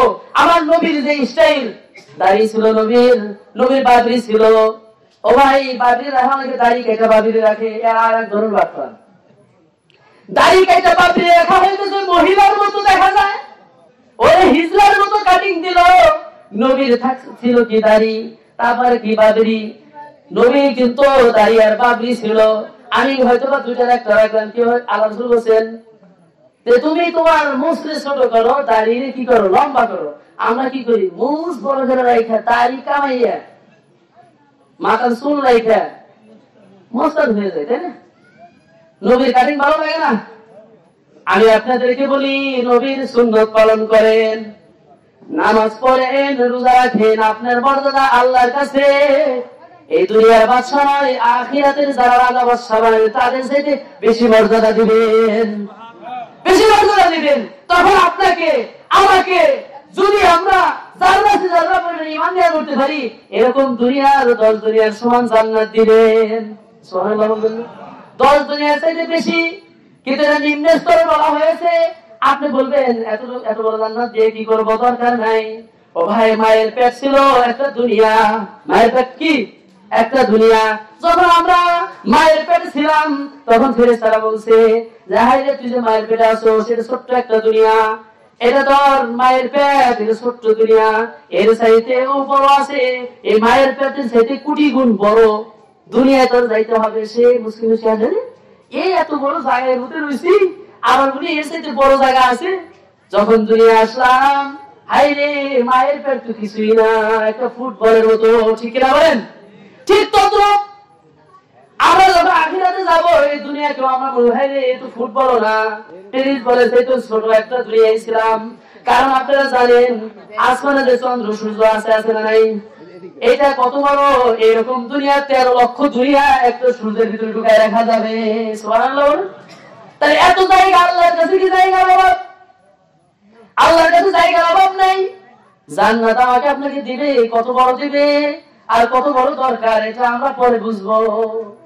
আমরা সবাই জান্নাতে যেতে রাজি আছি ইনশাআল্লাহ। এই তুচ্ছ দুনিয়া আমরা সবাই ছাইড়া দিব, চলে যাইতে হবে। আখিরাতের হিসাবে দুনিয়া 1 মিনিটও না, 1 মিনিটও। অল্প একটু সময় পরীক্ষার হলে আসছি, আমরা ঠিক মতো পরীক্ষা দিব। পরীক্ষার প্রশ্ন আল্লাহ তাআলা জানিয়ে দিয়েছেন, ফাঁস করে দিয়েছেন। কিন্তু ফাঁস করে দিয়েছেন যে ব্যক্তি আমল করবো না সে পারবো না। আমল করতে হবে, কালিমের উপর চলতে হবে, নবীর তরিকায় চলতে হবে, তাহলে বলতে পারবো নবী মুহাম্মদ। হালাল ভাবে খাইতে হবে। 5টা প্রশ্ন করা হবে, তোমার হায়াত দিস না, হায়াত কি করছো, জওয়ান বয়স কি করছো, রিজিক কোন পথে কামাইছো, কোন পথে ব্যয় করছো, কতটুকু দিন শিক্ষা করছো, কোন দিন অনুযায়ী কতটুকু চলছো, এরকম 5টা প্রশ্ন না উত্তর না দেওয়া পর্যন্ত সামনে অগ্রসর হইতে দিবেন না। আল্লাহ তাআলা আমাদের সকলকে ইসলাম মোতাবেক চলার তৌফিক দান করুন। আর একটা আয়াত আমি বলে শেষ করবো, মামা এসে সমস্যা হলে কথা বলতে গেলে অনেক কথা আসে, তাই না? 1 মিনিটও লাগবে না। আল্লাহ রাসূল সাল্লাল্লাহু আলাইহি সাল্লাম দুনিয়াতে যে আমাদেরকে ইসলাম নিয়ে আসলেন, এইটা এমন একটা ইসলাম পরিপূর্ণ জীবন ব্যবস্থা। সুবহানাল্লাহ বলেন। আর ধর্মের থেকে চুরি করে এনে আমার চলতে হবে কোন বিধান দিয়ে, তা না। বিয়ে করবেন, বিয়ের বিধান না দিয়ে হিন্দু বাড়ির থেকে কেমনি গায়ে হলুদ দিবেন, কেমনি কি করবেন, এটা আনতে হবে না। আনতে হবে আপনি ভাত খাবেন কেমনি বলে দিচ্ছেন না? হ্যাঁ, এই জন্য আল্লাহ তাআলা বলেছেন ওমাইয়াবতাগি গায়রাল ইসলামি দীনা ফালা ইয়াকবাল মিনহু ওয়া হুয়া ফিল আখিরাতি মিনাল খাসিরিন। ইসলাম বিধিবিধান ছাড়া যদি কোনো ব্যক্তি একটা যদি নিয়ম তরিকা ইসলামের বাইরে চলে, তার আখিরাত দুনিয়া ধ্বংস হয়ে যাবে, তার কোনো আমলই গ্রহণযোগ্য না। নাউজুবিল্লাহ বলেন। তাহলে আমরা যেভাবেই চলি, যা কিছু করি, কোন তরিকায় চলবো? নবীর তরিকায়। হুকুম মানবো কার? আল্লাহর হুকুম, নবীর তরিকা। এই দুইটা যার ভিতরে আছে সেই ব্যক্তি জান্নাতি। আমার পিসাবের তরিকা আমি মানি না। পিসাবের তরিকা যদি নিজে বানার তরিকা বলে, আমার রাসূল কি কোনদিন ওইভাবে জিকির করা শিখাইছে? ফাল বেরে বেরে জিকির করা শিখাইছে? নবী শিখাইছে কি? জিকির শিখাইছে। নামাজ পড়ার পরে 5 ওয়াক্ত নামাজ পড়ার পরে জিকির শিখাইছে। নামাজের পরে জিকির কখনো নবী আলাদাভাবে জিকির করছে এরকম বিধান কোথাও পাবেন না। 5 ওয়াক্ত নামাজের পরে জিকিরের মাসালা আছে। আমরা কি করি? খালি সাপ্তাহিক মাসিক জিকির করি, নামাজ নাই, কালাম নাই, হক হালালি নাই, জিকির 5 ওয়াক্ত নামাজের পরে। পারবো না ইনশাআল্লাহ 5 ওয়াক্ত নামাজের পরে জিকির করতে? জিকির করবো, সুবহানাল্লাহ আলহামদুলিল্লাহ জিকির করবো, কিন্তু নবীর তরিকা বাদ দিয়া পিসাবের বলছে যায় বাইরে ছিল হলাইলেন, তাইলে হবে না। মাথা ভেঙে হলেন না, 5 ওয়াক্ত নামাজের পরে জিকির করেন ইনশাআল্লাহ। আল্লাহর নবীর তরিকা হলেন, যদি পিসাবের কোনো তরিকা দেয়, ওই তরিকা যদি আল্লাহর নবীর তরিকার বিরুদ্ধে যায়, মানা যাবে না। আমার বাপ হোক, পিসাব হোক, যেই হোক না কেন, আমার নবীর তরিকা মিলে নাই, মানবো না। ঠিক কিনা বলেন? কার হুকুমে চলবো? আল্লাহ। কার তরিকায় চলবো? নবীর তরিকা। ইনশাআল্লাহ আল্লাহ তাআলা আমাদের সকলকে, আমাকে, আপনাকে, আমরা সবাই এখানে এই পারমতুল্লাহ গাছি, সবাই আমরা রক্তের সম্পর্ক, মুসলমান সবাই একে অপরের জন্য কাঁদবে আমাদের মন। কেউ যেন জাহান্নামী না হয়ে যায়। আমি যদি কোনো ভুল করি আপনারা সূত্রাই দিবেন যে আমি যে ইসলামিক স্টাডি শেষ করছি কোনো ভুল করবো না, তা হইতে পারে না। মানুষ ভুল হতে পারে, হ্যাঁ, আমি সূত্রাই দিবেন। আপনি আমার দাদা, আপনি আমার চাচা, আপনি আমার ভাই, আপনি আমার ভুল সূত্রাই দিবেন। ঠিক তদ্রুপ আমিও আপনি যদি আয়না স্বরূপ আল মুসলিম বিরাতুল মুসলিম, এক মুসলমান আয়না স্বরূপ একজন আরেকজনের ভুল ধরে দিবে। আপনার চোখে কেতর আছে, ঘৃণানোর দরকার নাই, আপনি চোখে কেতর মুছে রাখেন। আরেকজনের রোগ হইলে আমরা দেখতে যাই, সেবা করি, আরেকজনের গুনাহ করতেছে, ওটা রোগ। ওই রোগ দেখলে কি ঘৃণা করা যাবে? সে গুনাহ করছে, ঘৃণা করা যায় না ভাই, গুনাহটা হইতেছে ছাইরা দেন ভাই। তাকে হিকমতে, হে তো রুগী, তাকে তো সেবা করতে হবে, মারধর করা যাবে না, ঘৃণা করা যাবে না। ঘৃণা করলে, অহংকার করলে ঈমান চলে যায়। আল্লাহ তাআলা আমাদের সকলকে, এই যে টুটাফাটা করে কথা বললাম, আমাকে তো আপনাদের সকলকে আমল করার তৌফিক দান করুন। আলহামদুলিল্লাহি রাব্বিল আলামিন।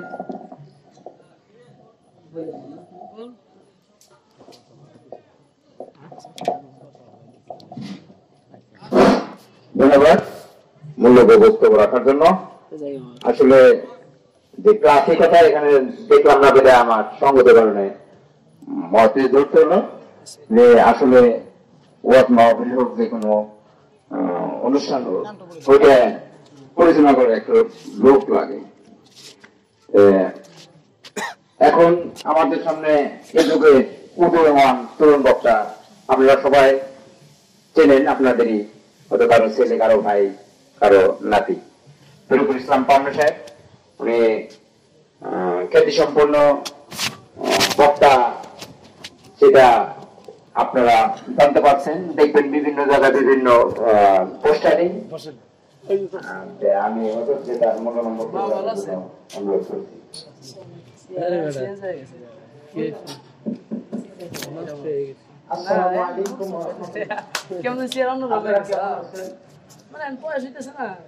আপনারা বললেন না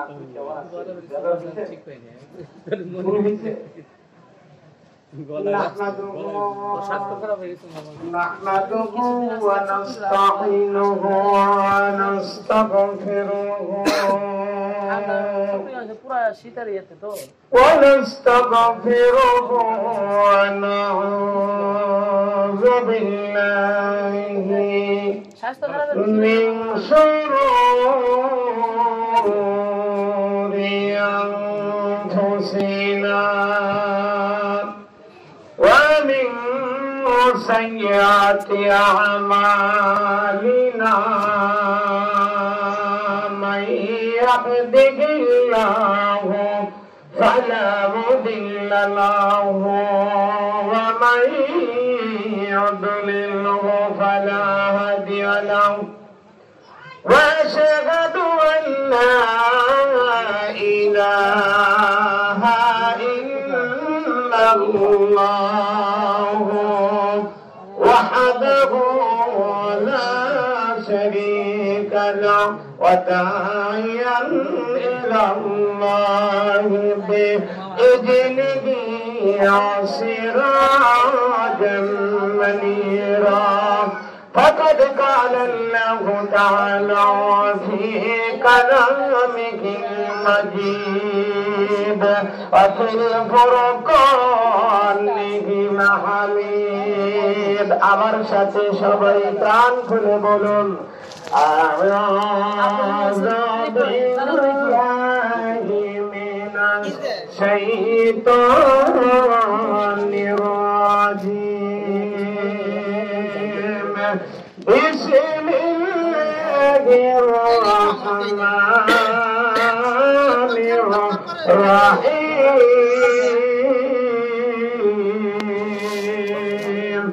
قال الله تعالى وأمر بذكره وطاعته بالغدو والآصال وقال رسول الله صلى الله عليه وسلم وقال رسول الله صلى الله عليه وسلم الذكر هذا الموت إن الله وملائكته يصلون على النبي يا أيها الذين آمنوا صلوا عليه وسلموا تسليما بلغ أولئك بكماله كشف الدجى بجماله حسنت جميع خصاله صلوا عليه وآله هي همسة مسافر حي وهي ठिकाना वही हम सब मुसाफिर हैं वही आखिर ठिकाना कोई आगे रवाना है कोई पीछे रवाना बन गल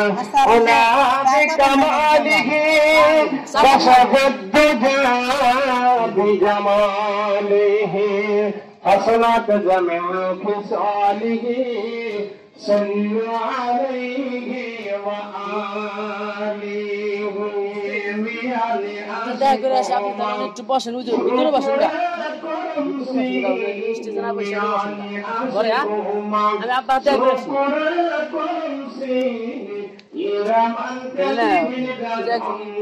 আসি খাইয়া যাই আমার খাওয়া তুমি করা